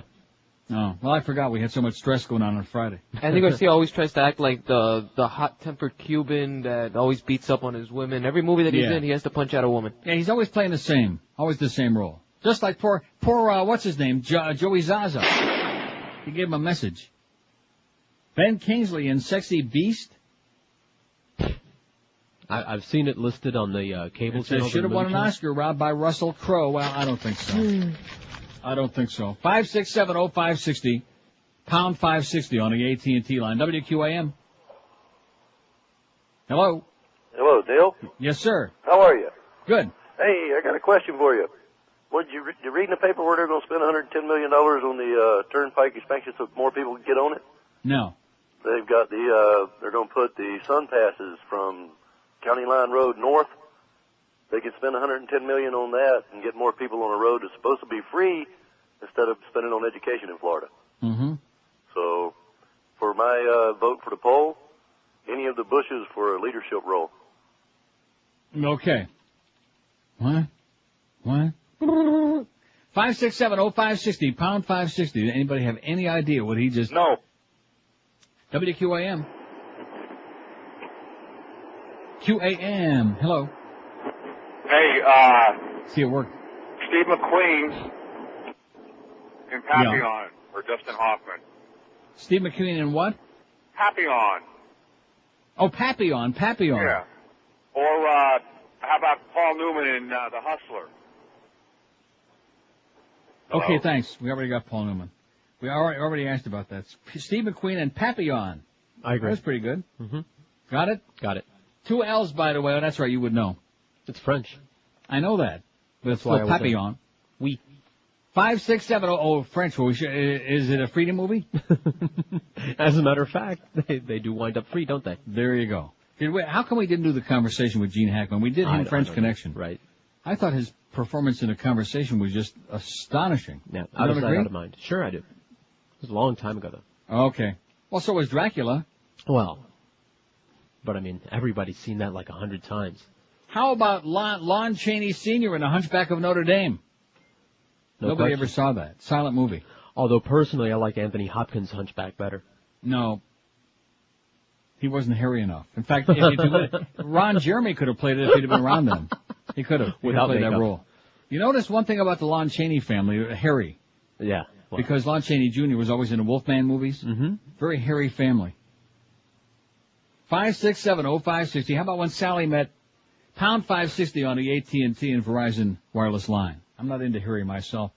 Jack Nicholson and Cuckoo's Nest 33. The best acting performance ever by an actor. Tomorrow we'll do actresses. And on Wednesday we'll take the day off. Marlon Brando and The Godfather 23. So Jack Nicholson is leading by 10. I'm surprised at that, aren't you? Yeah. Al Pacino and Scarface 22. Dustin Hoffman, Rain Man 19. Anthony Hopkins, Silence of Your Lambs 19. George C. Scott and Patton 11. Peter Finch and Network 8. He ought to be doing a lot better than that, I'll tell you right now. I'm as mad as hell, and I'm not going to take this anymore. Oh! Tom Hanks. Oh, wait a minute. What'd I pass over? Passover. Al Pacino, Dog Day Afternoon's got 8. Tom Hanks in Philadelphia's got 8. Do you know that somebody, I guess you do because you already see the faxes before I get them. Somebody said Tom Hanks either for Philadelphia or, what was the other one? With the box of chocolate? Forrest Gump. Yeah. Forrest Gump. Mm. Can you believe that? Who couldn't have answered that? And they sent the fax with a straight face is what I'm hearing. The word on the street is they sent that fax with a straight Forrest Gump. Life is like a box of chocolates. If that's somebody's idea of good acting, man, holy cow. As the Scooter would say, holy cow. Is he still doing the games? I sure hope not. Cora, get the coffee on. It's the 6th inning. I'm coming home. I'm old and feeble. I sure hope he ain't doing in fact, they should change the name of the Yes Network to for the Yankee games. I don't know. Baseball to me is terminal. I mean, even George ain't watching as much as he used to. Not anymore, no. No, especially them Tiger games. 11:56, 4 minutes till noon at 560. WQM, we got the Mad Dog. All right. At 1 o'clock. We got the Humper coming at 3 this afternoon from Shula Steak 2. We got the Big at 7. Marlins baseball at Arizona to play the world champion Diamondbacks. Eddie K after baseball and Mark Eisenberg all alone overnight. Because Joe is on a cruise. He's cruising it. Hey, why not cruise on down to Halliburton Pontiac GMC in South Dade, 13401 South Dixie Highway. That's US 1 right across from the falls. Same great location. They've been notorious for about 1,000 years. And talk to my good buddies Tom Lehman, Joe Prieto, and all the nonsense people down there because they'll give you a great Neil deal right now. Neil deal number 1, get yourself 0% financing for 60 months on every Pontiac or GMC in stock right now at Halliburton Pontiac.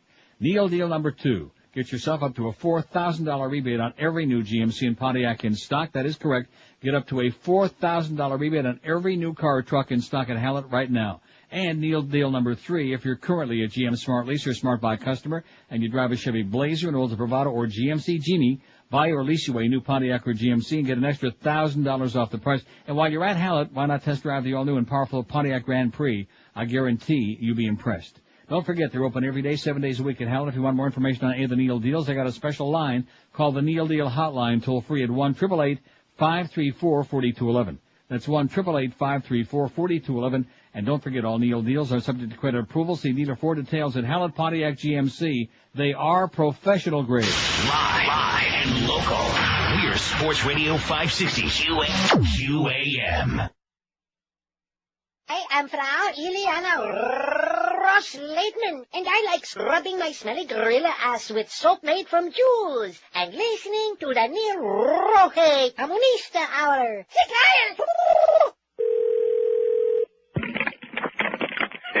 Mickey Mouse office. Mr. Mouse? No.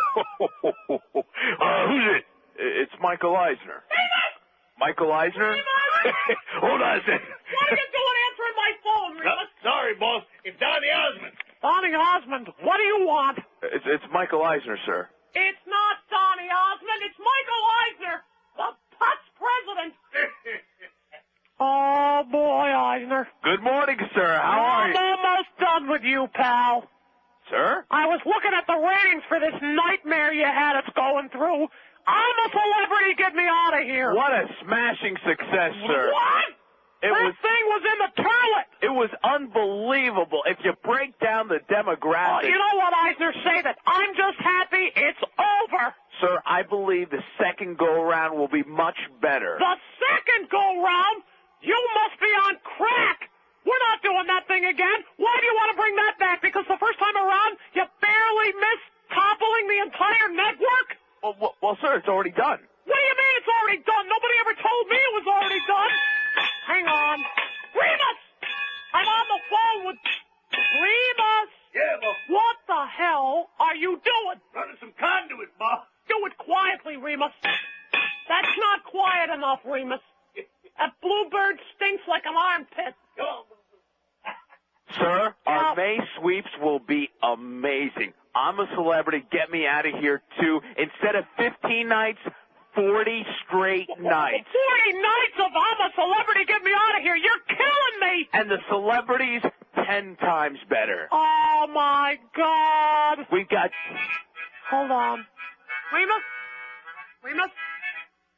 Yeah, boss. Take the harmonica, slide it up your back end, walk it out.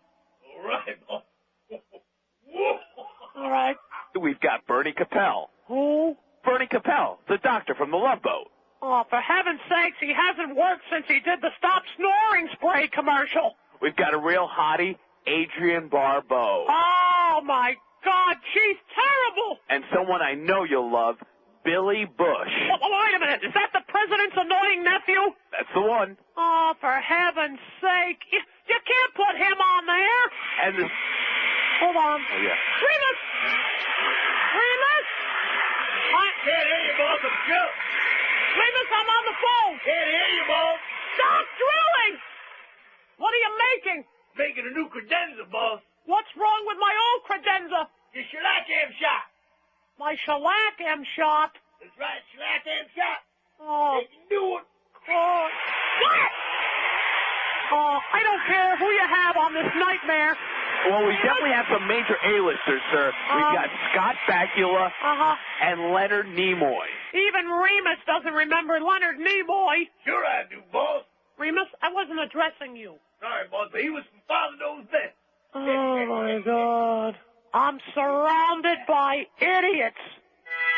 Hey, Remus, I thought I told you to put that harmonica up your butt. Sorry, I farted, boss. Oh, don't fart in the office, Remus. The bluebird's coming at me. 12:03 at 560 WQAM. It's our noon to 1 hour. Boy, this thing has moved like lightning today, you know it? Sure enough. I don't know what that is. Not that I'm complaining. Just sometimes I feel like life is passing me by. Here's one. James Baskett played Uncle Remus in Song of the South. I thought Song of the South was an animated movie. Parts of it were. Remember, he was live. Are you kidding me? Do you know when I saw that? I don't know. It's about 100 years ago. When I was just a little child. About 400 years ago. Alex is trying another list. Now, see, here again. Here's the question on our poll today. What was the best all-time performance in a movie by an actor? Not what were the 45 best performances, not what were the 600 best performances. You got it? Got it. But these people don't get it, because Alex now has got 5 more. Although the first one is pretty compelling. Ned Beatty in Deliverance? Yeah. I agree. Do you? Now, who was best? Who was best in Deliverance? That's a tough one. I guess you'll have to ask them guys up in the woods who was best. I think the most intense drama, though, came from Ned. Yeah. Wrecked him. He sure did. He acted like it hurt.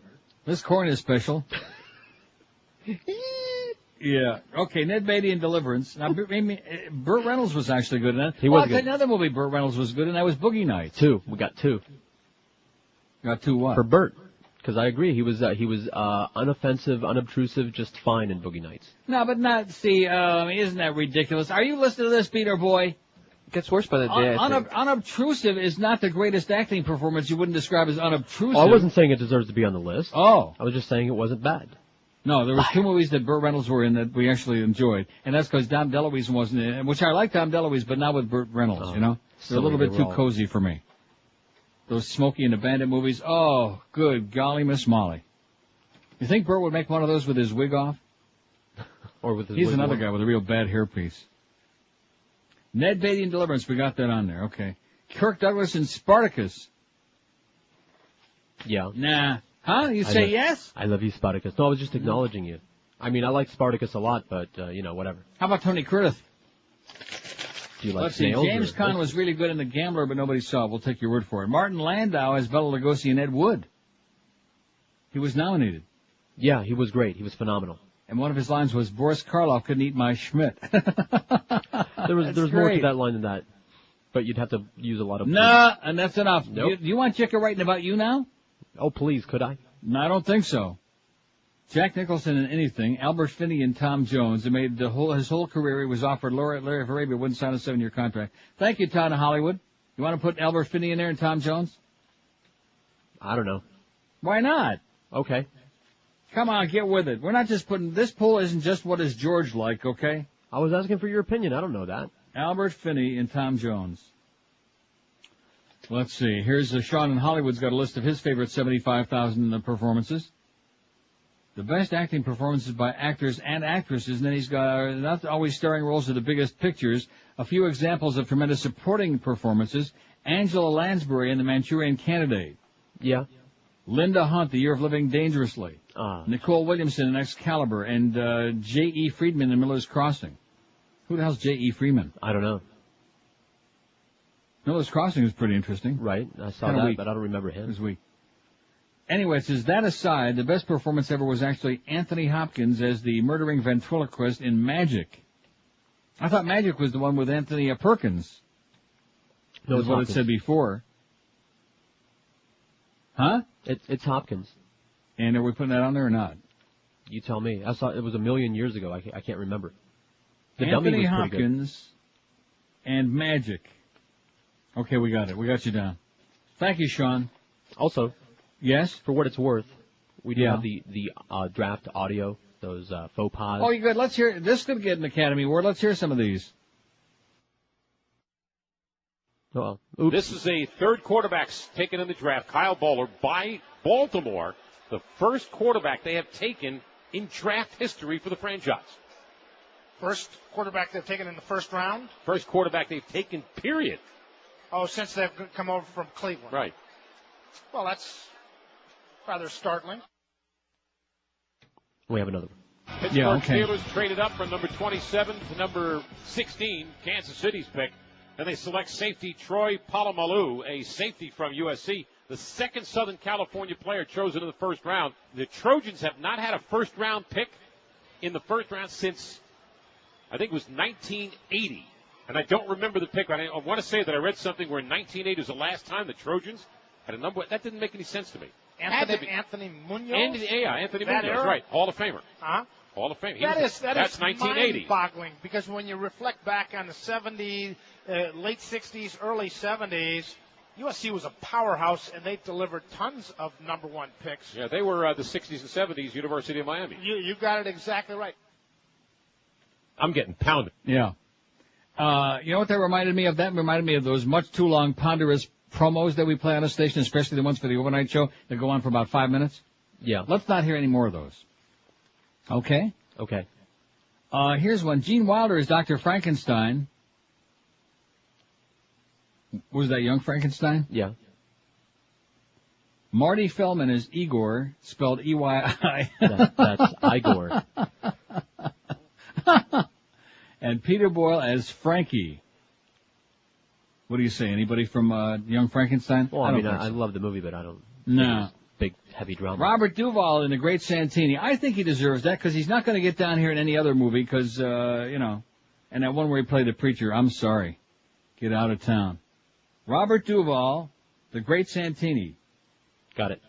Got it? I'm writing, okay? 5670560, pound 560. We got Jack Nicholson in The Shining, right? It says Lon Chaney was the Wolfman. I believe Charles Lawton was the Hunchback of Notre Dame. I think they both Lon did Chaney. In the silent movies, Lon Chaney Sr. was the first Hunchback of Notre Dame, and then Charles Lawton also played that role. Correct. I'm not really sure which came first, the chicken or the egg. In either case, does it make any difference? No. I think it was Lon Chaney first. And Lon Chaney Jr. was the Wolfman, not Sr. Although, who the hell knows? I don't know. Okay, the list continues growing like crazy. I'll overlook these. Tom Hulse, Amadeus, he had a nice hairdo. Yeah. No. That's one of the great acting performances of all time. Nicolas Cage, Leaving Las Vegas. Who was he just married to for about 5 minutes? Priscilla Presley. No, like sorry, I said, Leaving Priscilla. Lisa Marie, sorry. The other one. Paul Newman, The Hustler. We've got a couple of suggestions. We already got Paul Newman for Cool Hand Luke, which was much better than The Hustler. Brad Davis, Midnight Express. That's kind of a gay movie. Yeah. I mean, not really, but that's how it would be perceived, especially in the bathhouse scenes. It was Turkish, therefore gay. Turkish taffy. I do like Turkish taffy. Boy, I haven't had that in a long time. Man, that'll just tear your teeth out, you know? Don't you like Turkish taffy? I don't know if I've ever had Turkish brand. No, but that's what they call it. You don't know what I'm talking about? I don't think so. They see, there's another thing from my youth that they don't have anymore, which is probably one of the reasons the dentists are pissed off. They still have saltwater taffy. Well, but that's like individual pieces of candy, though. Mm-hmm. Turkish taffy was like a bar. Oh, they must still make that. They Come have on. taffy in a bar. I don't know what they call it now. Turkish taffy, you idiot. All right, I'll run right out. And Dustin Hoffman and Steve McQueen and Papillon. Well, we got Steve McQueen. Dustin Hoffman's got it. Thanks, Eric. Eric in Fort Lauderdale. So far we got this list of 7,500. What was the best all-time performance in a movie by an actor? The best, not your 25 best. Narrow it down to one. That's the point. I realize it's not easy, but that's the idea here. Marlon Brando in The Godfather, Peter Finch in Network, Jack Nicholson, Cuckoo's Nest, Al Pacino, Dog Day Afternoon, Tom Hanks in Philadelphia, Jack Nicholson in Chinatown, Al Pacino, Scarface, Rod Steiger, The Pawnbroker, Peter O'Toole, Lawrence of Arabia. Father O'Toole, God. Tom Cruise, Born on the 4th of July, Robert De Niro, Taxi Driver, Humphrey Bogart, Casablanca, Bogart, King Mutiny, Dennis Hopper, Blue Velvet, Dustin Hoffman, Midnight Cowboy, Russell Crowe, A Beautiful Mind, Dustin Hoffman, Rain Man. He's all over the place. Tony Perkins, Psycho, Gene Hackman, French Connection, George C. Scott, Patton, Anthony Hopkins, Silence of the Lambs, Rod Steiger, In the Heat of the Night, Robert De Niro, Raging Bull Schmidt, Dom DeLuise, Fatso, Lee J. Cobb, On the Waterfront, Paul Newman, Cool Hand Luke, Sidney Poitier, Raisin in the Sun, Daniel Day-Lewis, My Left Foot, Sir Alec Guinness, Bridge on the River Kwai, Marlon Brando, On the Waterfront, James Caan, The Godfather. A lot of great people in The Godfather, but James Caan Bing, you blow their brains all over your nice Ivy League suit. he was no chopped liver, I'll tell you that. Bela Lugosi in Dracula, boom boom. Jack Nicholson, The Shining. Here's Johnny. Steve McQueen in Papillon, Ned Beatty in Deliverance. One moment, please. Okay, just a little something to get you in the right mood. Ned Beatty in Deliverance. Albert Finney and Tom Jones. Anthony Hopkins in Magic. And Robert Duvall in The Great Santini. Good list so far, you know it? Yep. In fact, we're going to start listening to the audio from all of those right now. Okay. 12:13 at 560 WQAM. Let me tell you about a good way to lose weight. Number one, stay away from the rimmers. And number two, balance for life. Piece of cake. All you have to do is make one easy call. They'll get you on the regular delivery system, and they'll fax you a menu. Every week you get that menu. You choose two choices for each meal every day that you're on the program, and that's it. You lose weight fast and delicious way because they give you plenty of food each day. They deliver to you right to your doorstep a little black sack every day. 3 gourmet meals, 2 delicious snacks right to your doorstep. No cooking, no shopping, no cleaning, no worries, no calorie counting, not even any carbohydrate counting because they do all of those things for you. And like I always tell you, there's nothing frozen, nothing artificial, no preservatives, no little tiny cans of crap, just fresh, delicious food every single day. So if you want to lose the weight once and for all, if you're frustrated, if you've tried every other diet under the sun, if you've tried every weight loss program that you thought was invented and couldn't do it, give Balance of Life a shot because it'll really do the job for you. And it's delicious too. Call them today at 954-568-3229. 954-568-3229. Or if you want more information about the Balance for Life program, just check them out on that World Wide Web at balanceforlife.com. Live and local. This is Sports Radio 560. QAM. Yay. How did Betty Davis get on our list? Did she just have the sex change? She's dead, by the way. She was a little butch, but nevertheless. Well, I've known my sister all my life. That is why she's now my wife. And I think my son may know it's true. He's my nephew, too. Well, my daddy is my Uncle Joe. My mother is my dear Aunt Flo. It is very plain to see my first cousin is me.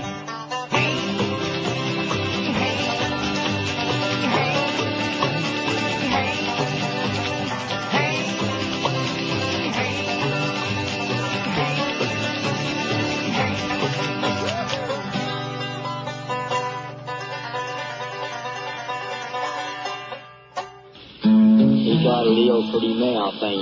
The station that delivers presents. Got a live one here. A Deliverance Weekend. All weekend long. You can qualify by winning video cassettes of the movie Deliverance. What is it you require? We require that you listen to the radio all weekend long. Don't say anything, just do. The grand prize winner will be flown to Dothan, Georgia for a canoe trip for 2 down the Cohulawasi River, including accommodations in beautiful entries.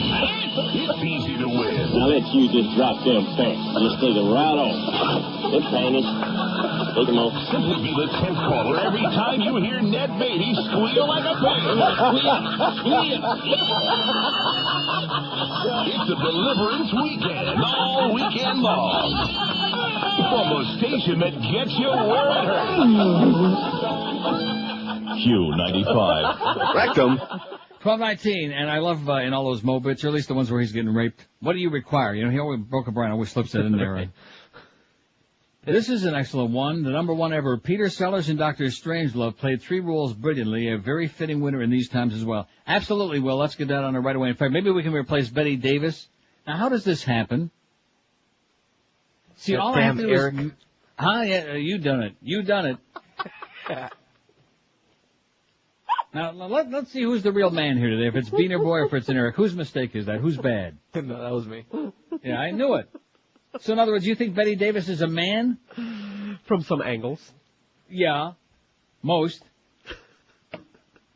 Oh, I guess you already got that off of there right away. Nice going. See, you're just trying to get Eric in trouble. That's what you're doing. I'm out of your scam. Yes. And so is he. Even though, oh, no, it is on there. It's on the bottom now. He hasn't got it off there yet. Get Betty Davis off our actor list, okay, Eric? You silly goose, you. What is wrong with you? How could he get sucked into that, even though you are stupid, Carlos? God. Jack Nicholson, Cuckoo's Nest, 47. Marlon Brando, Godfather, 39.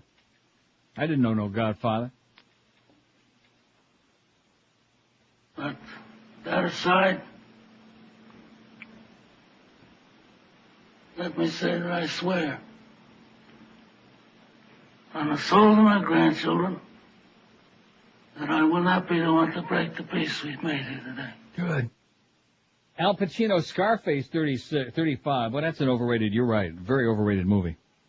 Funny. In fact, I'll tell you this, what's his name, Stevie Bauer? Yes. Thief of Hearts, which wasn't like a big smash movie or anything, but I thought he was better acting in there than in Scarface. Okay. You didn't like Thief of Hearts? I saw it. It's just like, you know, I thought it was bland. Anthony Hopkins, Silence of the Lambs, 26. You'll notice that nobody suggested for any of the other movies of that genre. I ate his liver with some fava beans. and a nice Chianti. Dustin Hoffman, Rain Man 23. Just once I'd like to see Greg Reed with that mask with a rubber ball in his mouth, you know. Maybe you could borrow it from Mo. Let's see. Sounds the Lambs, Dustin Hoffman, Rayman 23. George C. Scott Patton 14. Tom Hanks, Philadelphia 12. Peter Finch Network 11. Now we're talking. Al Pacino, Dog Day Afternoon 9. Attica. Robert De Niro, Raging Bull 8. Highly overrated. I'll tell you a great movie. Yeah. That had some performances on her, speaking of Robert De Niro. And much, much better movie and a much better performance than in Raging Bull was Once Upon a Time in America. Okay. But most people don't have 15 hours of spare time to sit down and watch it all the way through. You don't think so? Hey, about the fourth or fifth time you can make it through. That's how many times it took me. In fact, that old zithead, even James Woods was good in that movie. No, you don't like James Woods in that movie? I hate him, I don't like but him in he general. was good. Right. He was good in there. There was some pretty damn good acting performances in there. And then, of course, what's his name, too? Bloom? What's that little kid that used to be on the soap operas? I forget. Noodles. No, not Noodles. No, you're confusing him with Lushenkoger. I just wanted to say Noodles. That was your fat. See, I'm going to get that woman all upset again now talking about those Jews in there. Well, don't play Jews in the attic, whatever you do. I was thinking about that before. That red-headed, Noodles. Now, what was his name? Oh, Brian Bloom. I'm sorry. Okay. If he didn't have the most incredible eyes I've ever seen in my life. But mine eyes have seen a lot. Let's see. Here's one that says, how about fellow fairy Sir Ian McKellen in McKellen and Gods and Monsters? Yeah, fag movie. You seen it? Yeah. Oh, God. And? He's done better. A lot of people rave about that movie. It was weak. Here's one going on about Mo and the drafting and all the mistakes. Well, we just played a couple of them for you. Also, best acting job, it says Eric Bogosian in talk radio, or maybe not. It's just obviously a joke. Yeah, right. And a bad joke at that. 5670560. I mean, Betty Davis on a man's list. Oh, brother. Too bad we don't have Betty Davis Eyes by Kim Carnes. We probably do somewhere. Let's not play it. It was okay in its time. In fact, let's put that on the list too, Betty Davis Eyes. What we'll start doing to really screw up the audience, we'll start putting like music on there. We'll put a bunch of phony choices on the poll. We'll get even with some of these bastards, okay, that have been spending the last several years dicking with our poll all the time. Oh, there's Tom Jicha busy again now. WQAM. Hi, Neil. Yes, sir. Yeah, I got one for you that nobody's called in yet. Okay. How about Malcolm McDowell in The Clockwork Orange? Yeah, somebody suggested that much earlier, but, I mean, he was very good. Oh, I thought he was great. Yeah? Well, let's put it on there. Okay. Thanks. All right, thanks, Neil. Why the hell not? That was your doing anyway. You said, nah, he was a lot better in something else. I did? No. Malcolm McDowell, A Clockwork Orange. How about the Dim? Oh, I wish I knew his name. And Pete and George. 567, and then of course that the broad with the ballet tights and that gigantic rocking penis. That's that enormous ceramic rocking penis. Funny. 5670560 pound 560. Oh, he said penis again. Tom Jicha has read another article tomorrow. Yeah, Tom, we finally figured how to get through to you. Okay. Yeah, we finally figured how to get Tom Jicha's attention. There you go. There's another one, Tom. Oh boy. And not only that, but you're full of 5670560. Oh, I'll tell you who I really love. Has nothing to do with what we're talking about today, but speaking of music. What happened there? They're done. And please don't tell anyone that I am your cousin. What do you mean they're done? They cut the record, did their tour, made their money, and who the hell knows what they're doing now? How about you, they're still around in Europe? Baby can do it like Madonna and have a Latino gangbang if you wanna. I'll bet you they're still big in Europe and probably releasing a whole lot of good stuff, but you'll never see the videos here. You'll never hear the music either because that's the new edict by the Bush administration. Anybody who's popular in Europe can't be popular here. Do you know that? Did you get the message? No, I didn't. 5670560. I'll tell you one thing. I'm pretty impressed with this list. There's some damn good stuff on here. Is Dracula getting any? Bela Lugosi's got 5. Bela Lugosi. Man, he was so great. And then the sad part about him is he wound up making all those cheesy movies in the 40s. Right. That's why you need to see Ed Wood, because it's all about that. I can't find it. Get out. In Canada? No. What is the actual name of the movie? Isn't it just Ed Wood? Ed Wood. Just like that. Can't find it. Can find a lot of wood, but not Ed Wood. Be damned. Yeah, he started making all them damn gangster movies, which were so camp and so bad. In fact, we might even have one on the Drive-In Movie channel right now. You don't even know it. Let's see. Oh, this Ed Wood takes place way Often beyond weighing one against the other. Family Circles. For Shirley Jenkins, a thoughtful girl, just a girl at school like the other children, the disturbing conflicts have already begun. Uh-oh. Family Circles explaining how bad parenting leads to delinquent children. Sing me a song. You know, there was something about those movies from the 40s and 50s and the music and the whole thing. It just, I mean, real, you know, it was very primitive by comparison. But there just was something there that was lacking today. Yeah? Mm-hmm. You don't know what I'm talking about, do you? Yeah. Just like watching Strangers on the Train, that Hitchcock movie. It wasn't a good movie. It was a very disappointing ending. But there were just all the way through it, there were things that you just don't see anymore. Like Farley Granger. It's probably because he's dead. 12:27 at 560 WQM. With Mother's Day just around the corner, is that guest bed ready yet? It better be. If it's sagging, lumpy, or just worn out in the bed too, then call my good paisans at Dollar Mattress, toll free at 1-800-MATTRESS. Dollar Mattress has the complete line of Serta, Sealy, King, Coral, and Simmons to choose from. You sure don't want Mom sleeping on something you wouldn't sleep on? Well, there's no reason to put it off one more minute. Dollar Mattress is the best in the world. Believe me, nothing's got a bigger impact on your life each and every day than a great night's sleep. So call 1-800-MATTRESS like I always do. Dollar Mattress has got more. This is the worst piece of copy. Who wrote this, man? Well, Fat Boys in the Hospital. The absolute worst. We apologize to our good friends at Dollar Mattress for a real schmitty piece of copy. Just awful. Dollar Mattress has more repeat and referral customers than anybody else because they know how to treat your customers right. And I guarantee you, like I always do, once you buy a mattress over the phone from Dollar Mattress, you'll never waste your time in those showrooms again. And don't also forget, when you buy your mattress from Dollar Mattress, they set up the new and take away the crappy old bedding for free. That's correct. They set up the new and take away the crappy, smelly, nasty old bedding for free. So for Mother's Day, have Mommy sleeping like a baby on a great new bed from Dollar Mattress. Call them right now, 1-800-MATTRES, and tell them that old Neil, Ancient Neil, told you to call 1-800-MATTRESS for Dollar Mattress for the easiest possible way to get you a great night's sleep. Live and local. This is Sports Radio 560. QAM. If it's free, it's me. I am Dr. Gupta. I will be performing your heart surgery today. Hiya, Doc. What do you know? What do you say? How are you feeling, Mr. David? Like I bit into a York peppermint patty. What do you think I feel like over here? Well, it's a simple heart valve procedure. Just breathe deeply into the mask and you won't feel a thing. Say, I went under fast. I can't move or nothing. Look at that. He's opening my chest now. Hey, by the way, son, Dr. Gupta's taking off his pants. And now he's raping my chest cavity. Hey, stop. Do you know who I am? There's nothing I can do. He's raping my chest, and I can't move.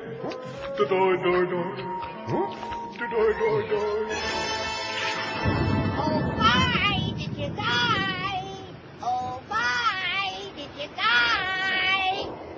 It was a beautiful funeral, Mo. Even if I was the only one who showed up, you were like a part out of me. Well, looks like it's time for me to do what I always wanted to do.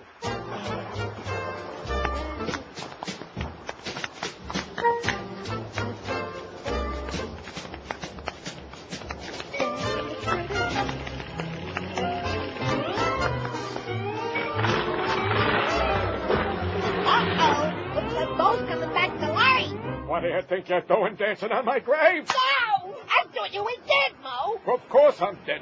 I'm a zombie, you moron. No! You know what that means, Mo. I gotta kill you now. And how do you propose to do that, since I'm already dead? Well, it's something I never told you, Mo. Yeah, what's that? I'm Gildy, the Vampire Slayer. Big deal. Now I got to stab you with my throbbing stab. Knock yourself out, punk. I'm in a mud hole, see? Why, The power of Christ compels you. Oh, The power of Christ compels you. 12:33 at 560 WQM. Happy Monday Tuesday. Evidently, Mo's first draft show appearance on QM wasn't. Was he on it last year? I don't know.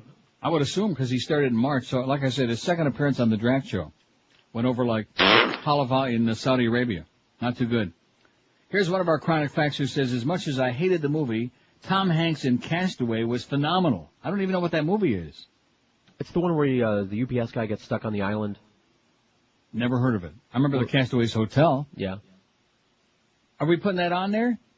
No. P.S. Do you know there were 30,000 at Aventura Mall for the draft? Please, it says. I agree. Please get a life.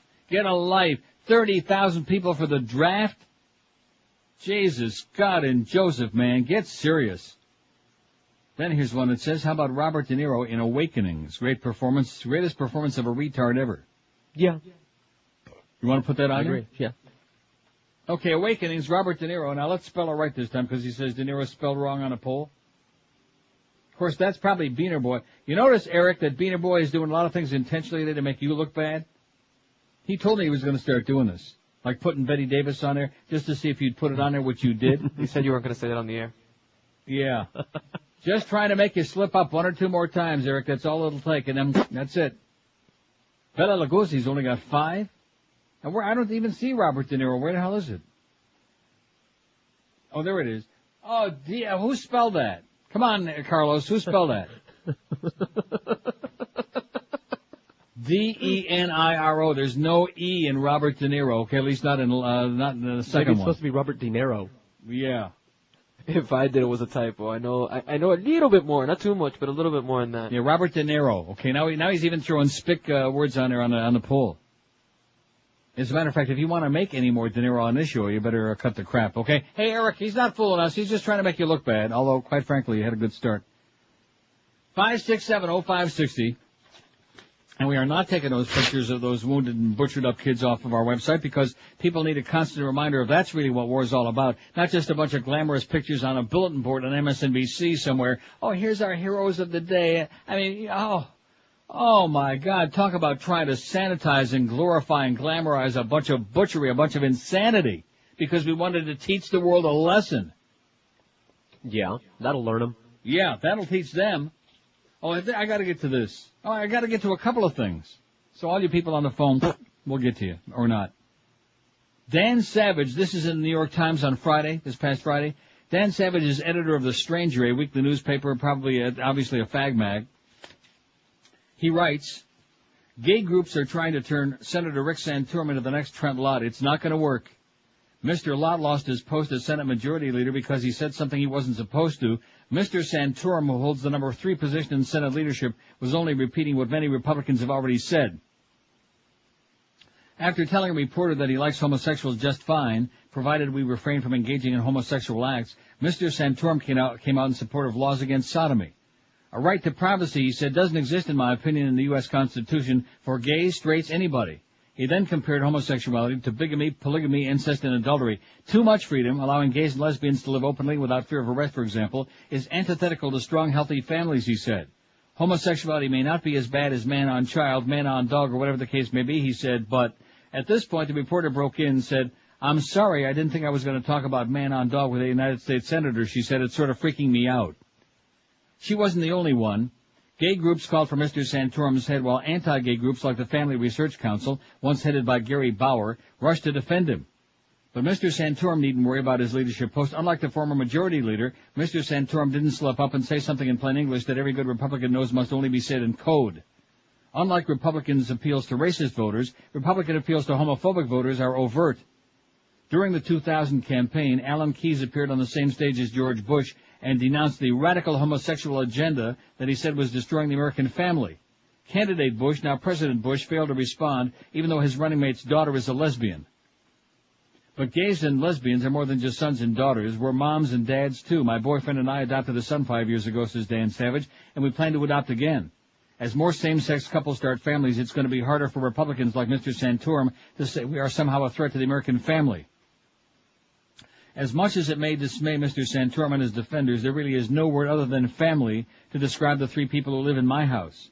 When it comes to marriage rights, gays and lesbians are willing to play semantic games. We will use awkward phrases like civil union and domestic partnership so long as we can get what our families really need. The rights, responsibilities, and safeguards of legal marriage. But 2 adults who love each other and are raising children together, what are we if not a family? What other word is there for us? In our culture, homosexuality is discussed only when it presents a problem. for the armed forces, for closeted gay students in high school, for those who imagine gays are undermining society. Rarely is homosexuality credited with the creation of something positive and lasting. Desire brought my boyfriend and me together, and it's simple desire that brings most couples, gay or straight, together. Responsibly acted on, this desire is a good thing in and of itself, and it can often lead to other good things like strong, healthy families. Writes Dan Savage in Friday's New York Times. Oh! Put that in your pipe and smoke it, Mr. Santorum, you asshole, you homophobic piece of turd, you typical bushy, you bushlicker, you scumbag. And those million fags out there, those log cabin Republicans, man, just wait until they come and take away your log. Live and local. This is 560. The radio's all yours now. QAM.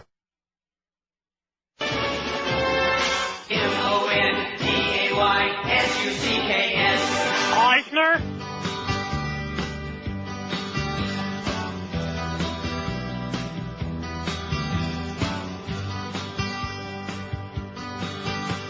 I make time pass with my fat ass sitting down watching the news. I just don't want to use my brain or develop my own views. 'Cause they all smile so smugly, all the pundits that I see, like I'm Fox and Friends. I believe they're my friends, and they really care about me. I know it's true, convincing too, 'cause I saw it on TV. I know that man there in the White House has the goodness of the Lord. I lost my job, my money's gone, that's what I blame Clinton for. They came for my family, 'cause they did not agree. But I have nothing to hide, so I should be alright until they come for me. Yes. I know it's true, convincing too, 'cause I saw it on TV.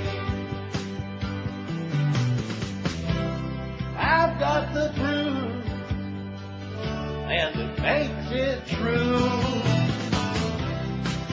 'cause I saw it on TV.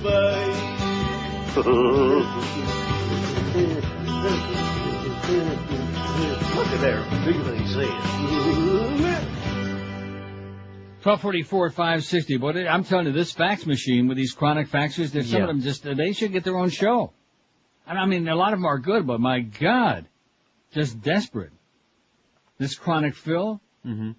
Bada beep, bada boop, bada bop. I work in Miami. The majority of people on the job are Cuban. I was pulled into the Human Resources office at the end of the day and warned not to wear the shirt, the Chicken Hawk to Iraq shirt, to work again. 2 people complained. I replied, Sieg Heil. Talk about a humorless, intolerant bunch of assholes peddling their own brand of oppression. Why did they bother to leave Fidel? Well, now you're getting it, Phil. Now you're starting to catch on. Dade County. You comunista, comunista, comunista, okay? Whoever said there was freedom in Dade County? Anybody ever say that? No. Not on this show. Oh. Now, let's get back to this thing that I wanted to read that is so damn important. Not that it's going to change the world, but I feel the spirit of something compels me. William Rivers Pitt, a New York Times bestselling author of 2 books, War on Iraq and The Greatest Sedition is Silence. He teaches high school in Boston, Mass. And this is just a part of this article. A pipeline project aimed at exploiting massive natural gas reserves along the Caspian Sea in Turkmenistan was revived by the Bush administration when it arrived in Washington in January 2001. The pipeline project, which sought to bring oil and natural gas from Turkmenistan through Afghanistan to a warm water port, had been the brainchild of American petroleum giant Unocal for much of the 90s. After the destruction of 2 American embassies in Africa in '98 by Osama bin Laden, the Clinton administration forbade any American companies from doing business with the Taliban, which had been sheltering bin Laden in Afghanistan. Unical's pipeline project was frozen. After the Bush administration came to power, reinvigorating the pipeline project became a high-priority matter of policy. Assistant Secretary of State Christine Raqqa was dispatched to Pakistan to discuss the pipeline with Taliban officials in August of 2001. Raqqa, a career officer with the CIA, had been deeply involved in agency activities within Afghanistan. A Pakistani foreign minister was present at the meeting and witnessed the exchange. How does this pipeline relate to 9/11? The main obstacle of the completion of the pipeline was the fact that it had to pass through Taliban-controlled Afghanistan. The project would receive no international support unless the Afghan government somehow became legitimized. In bargaining for the pipeline, the Bush administration demanded that the Taliban reinstate deposed King Mohammed Zahir Shah as ruler of Afghanistan and demanded that the Taliban hand over bin Laden for arrest. In return, the Taliban would reap untold billions of profit from the pipeline. A central part of the Bush administration's bargaining tactics involved threats of war if these conditions for legitimization of Afghanistan were not met. The BBC of London reported on September 18, 2001, of the existence of war plans on Bush's desk aimed at Afghanistan. Niyaz Nayak, a former Pakistani foreign secretary, stated that the war plans were slated for October of 2001. Conditions set by the Bush administration to avoid war, including the Taliban's handing over bin Laden and the acceptance of King Zahir Shah. Naik went so far as to doubt that America would hold off on war even if these conditions were met. The result was total disaster. The Bush administration fundamentally misunderstood the Taliban regime, much the way Brzezinski did in '98. To bring back the king and hand bin Laden over to the West would have been tantamount to suicide for the Taliban. The arrival of Shah would shove them out of power. Handing bin Laden over to the West would have been seen as a high crime to the Islamic world. Instead of acquiescing to the hard-sell tactics of the Bush administration, the Taliban unleashed Osama upon America. They were going to lose everything and chose to attack first in the hope that all-out war would break out in Central Asia and rally other Muslim nations to their cause. Actions do indeed have consequences. The motivations behind 20 months of silence regarding the cause of 9/11, along with the appalling nomination of Henry Kissinger as chief investigator, become far more clear. The families of those slain in 9/11 have not taken all of this lying down. They've sued the government of Saudi Arabia for civil damages totaling $1 trillion, accusing them of harboring and avoiding the terrorists and aiding the terrorists who took down the towers. There is profound merit to their claim, as 15 of the 19 terrorists who flew the planes on 9/11 came from Saudi Arabia, as does Osama bin Laden, and the Wahhabi sect of Islam that motivates their jihad. The suit seems logical and reasonable. It is disturbing then to consider the legal team hired by the Saudi government to defend against the charges. Prince Sultan bin Abdul Aziz, the Saudi defense minister, is being represented in court by the prestigious Houston law firm Baker Botts, which was in the story we talked about last week. The Baker in Baker Botts is James Baker III, Secretary of State to George Bush Sr., and prime fighter for Bush Jr. in the Florida election brawl. Baker also shares another employer with Bush Sr., massive multinational corporation, the Carlyle Group, owner of the arms manufacturer United Defense, which is making a gold-plated mint off the war in Iraq. I'd be gratified if someone could explain all this away and then I could sleep at night. The war we've waged against Iraq was justified to the American people as being a necessary response to 9/11. We were told Iraq had terrible weapons that could kill us, that Iraq was a major threat, and that the country would be safer once the Hussein regime was fired. The fact that we found exactly zero weapons of mass destruction and the relative ease with which we destroyed Iraq's army proved that they were no threat whatsoever. We went anyway, however, to make the world safer at the point of our incredibly sharp sword. Albert Einstein, arguably the most brilliant human being ever to draw breath on planet Earth, defined insanity as doing the same thing over and over again, expecting different results. America instigated a horrible war in Afghanistan 24 years ago to make the world safer. We have attacked and destroyed another Muslim nation purportedly for the same purpose. One of these days we're going to realize that such actions never serve the cause of peace, but only serve to perpetuate and augment the horrors of this terrifying world. We will learn for all time that actions have consequences. In the meantime, though, we have silence about September, we have evildoers who hate our freedom, and we have war after war after war instigated by an administration that has so much to answer for. I tell the people at all my talks about all of this, and they leave the room quivering with rage. They have the answers, as do I, and God help the administration because of it. Secrets love to whisper. How do you like that? William Rivers Pitt, New York Times bestselling author, into teaching high school in Boston, Mass. I know I read that once before, but it just, I don't know, it didn't have the impact on me then that it did now. It's all right there. And, of course, on our website, way back when, maybe the first book we put on the website? Yeah. I could be wrong. I mean, I'm trying to, get to the, what is taking this thing so long here now, Eric? Oh, my God, it's not Eric's fault. But let's blame him anyway. No, that's not it. Well, it's down the list now, right? I don't know. Forbidden Truth. Oh. Remember that one? Sure. It's still on there. About the whole pipeline deal with the Taliban. And so we threatened that we were going to invade. And they said, well, we had to make a choice. And that's why 9/11 happened. So if anybody's thinking it just happened, just out of the blue, think again. We're Sports Radio 560 QAM.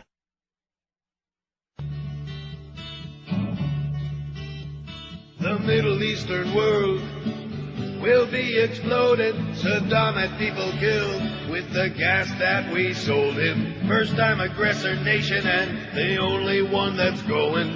Now more blood will be spilled to get that oil flowing. Forget about Korea and the nukes they're toting. And the right wing is drilling it over and over into our heads that Iraq has some weapons of mass destruction.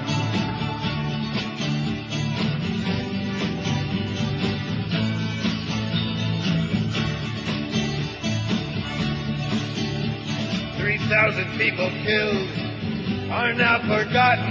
Let's exploit them instead. Hey, there's oil to be gotten. Going after Saddam to placate Osama. There's no longer mention of the name Bin Laden, but no one seems concerned. All humpy and complacent, believing every word of this cartel administration that controls us by fear through media manipulation. And the right wing is drilling it over and over into our heads that Iraq has some weapons of mass destruction.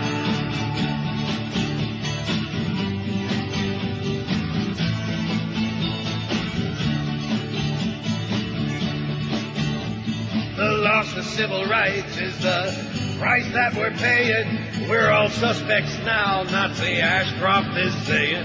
I have nothing to hide, table talkers all are saying. Blind obedient cattle don't have any reservation. Without unprovoked battle and world annihilation. Old regimes must fall and Halliburton installed with no objection at all. Democrats don't have the balls and the right wing is drilling it over and over into our brainwashed heads. Iraq has some weapons of mass destruction. Only Iraq has some weapons of mass destruction. Estuvo muriendo aquí. Yes.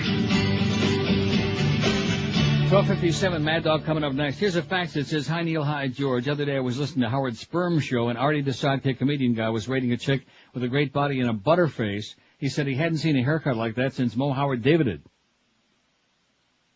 Also, will we be able to see the pics of the hottest couple? Yes, you will be able to see the pictures, although it doesn't officially start the contest till this Thursday, May 1. What do we got? Seven entries so far? 7 or 8. I lost count. So you've got till Thursday, May 15th, 2 weeks to enter, and or you can go to neilrogers.com. Just go to our website. You'll see all the details where Carlos has it flaming. He's flaming on there. And then on Thursday, May 22nd, you'll have it. In other words, we're going to vote for a whole week? I forgot. Yeah. On Thursday, May 15th, pictures will be up on the web for voters to choose their favorite. Thursday, May 22nd, the couple with the most votes win. So you'll have a whole week to vote on it. And you'll be able to see the pictures starting on Thursday, May 15th. And the winner wins a 3-day, 2-night stay for 2 at the Royal Oasis Resort and Casino in Bahamas with round-trip airfare on Lake or Air. And the runner-up gets dinner for 2 at the Pizza Loft. And you won't have to buy anybody dinner when you go there, which is like a little extra added bonus. You talk about chutzpah, man. You know, the more I think about that, the more pissed off and fired up I get. About what? Just this whole business, that I was talking about today with that deli. The whole deal. That business. Oh, well, there's nothing I can do about the worldwide business and about the Taliban and about the administration, but I can certainly do something about those free dinners. As in, no. Anyway, how's that poll coming out, Neil? What was the best all-time performance of a movie by an actor? Jack Nicholson, Cuckoo's Nest, 63. Marlon Brando, Godfather, 56. That's where the contest is. That's the race. Al Pacino and Scarface, 40. Anthony Hopkins, Silence of the Lambs, 33. Dustin Hoffman, Rain Man, 28. George C. Scott, Patton, 20. Tom Hanks, Philadelphia, 16. Peter Finch, Network, 15. Robert De Niro, Raging Bullshit, 12. Al Pacino, Dog Day Afternoon, 12. Everybody else single digits. And then tomorrow, and I only start with a couple for tomorrow. What was the best all-time performance in a movie by an actress? Kathy Bates in Misery. Betty Davis, Whatever Happened to Baby Jane. Good start? Good start. I'm going to meditate on my pick. Yeah, think on it. How about Phoebe Cates in Paradise? Or Fast Times at Ridgemont High. There you go. Something like that. Anyway, we got the Mad Dog coming up next. Hank is not at Shula's. Don't go over there expecting to see him eating, okay? Huh? What are you laughing about? Hank is in the studio, in the building at 3, with Ira in the studio with him, or whatever the hell that says. What does that say? I don't know. I don't know what it says either. He's around somewhere. Bye, bye, bye! The Neil Rogers Show on 560 WQAM, Miami, Fort Lauderdale. Is he now a first-round prick?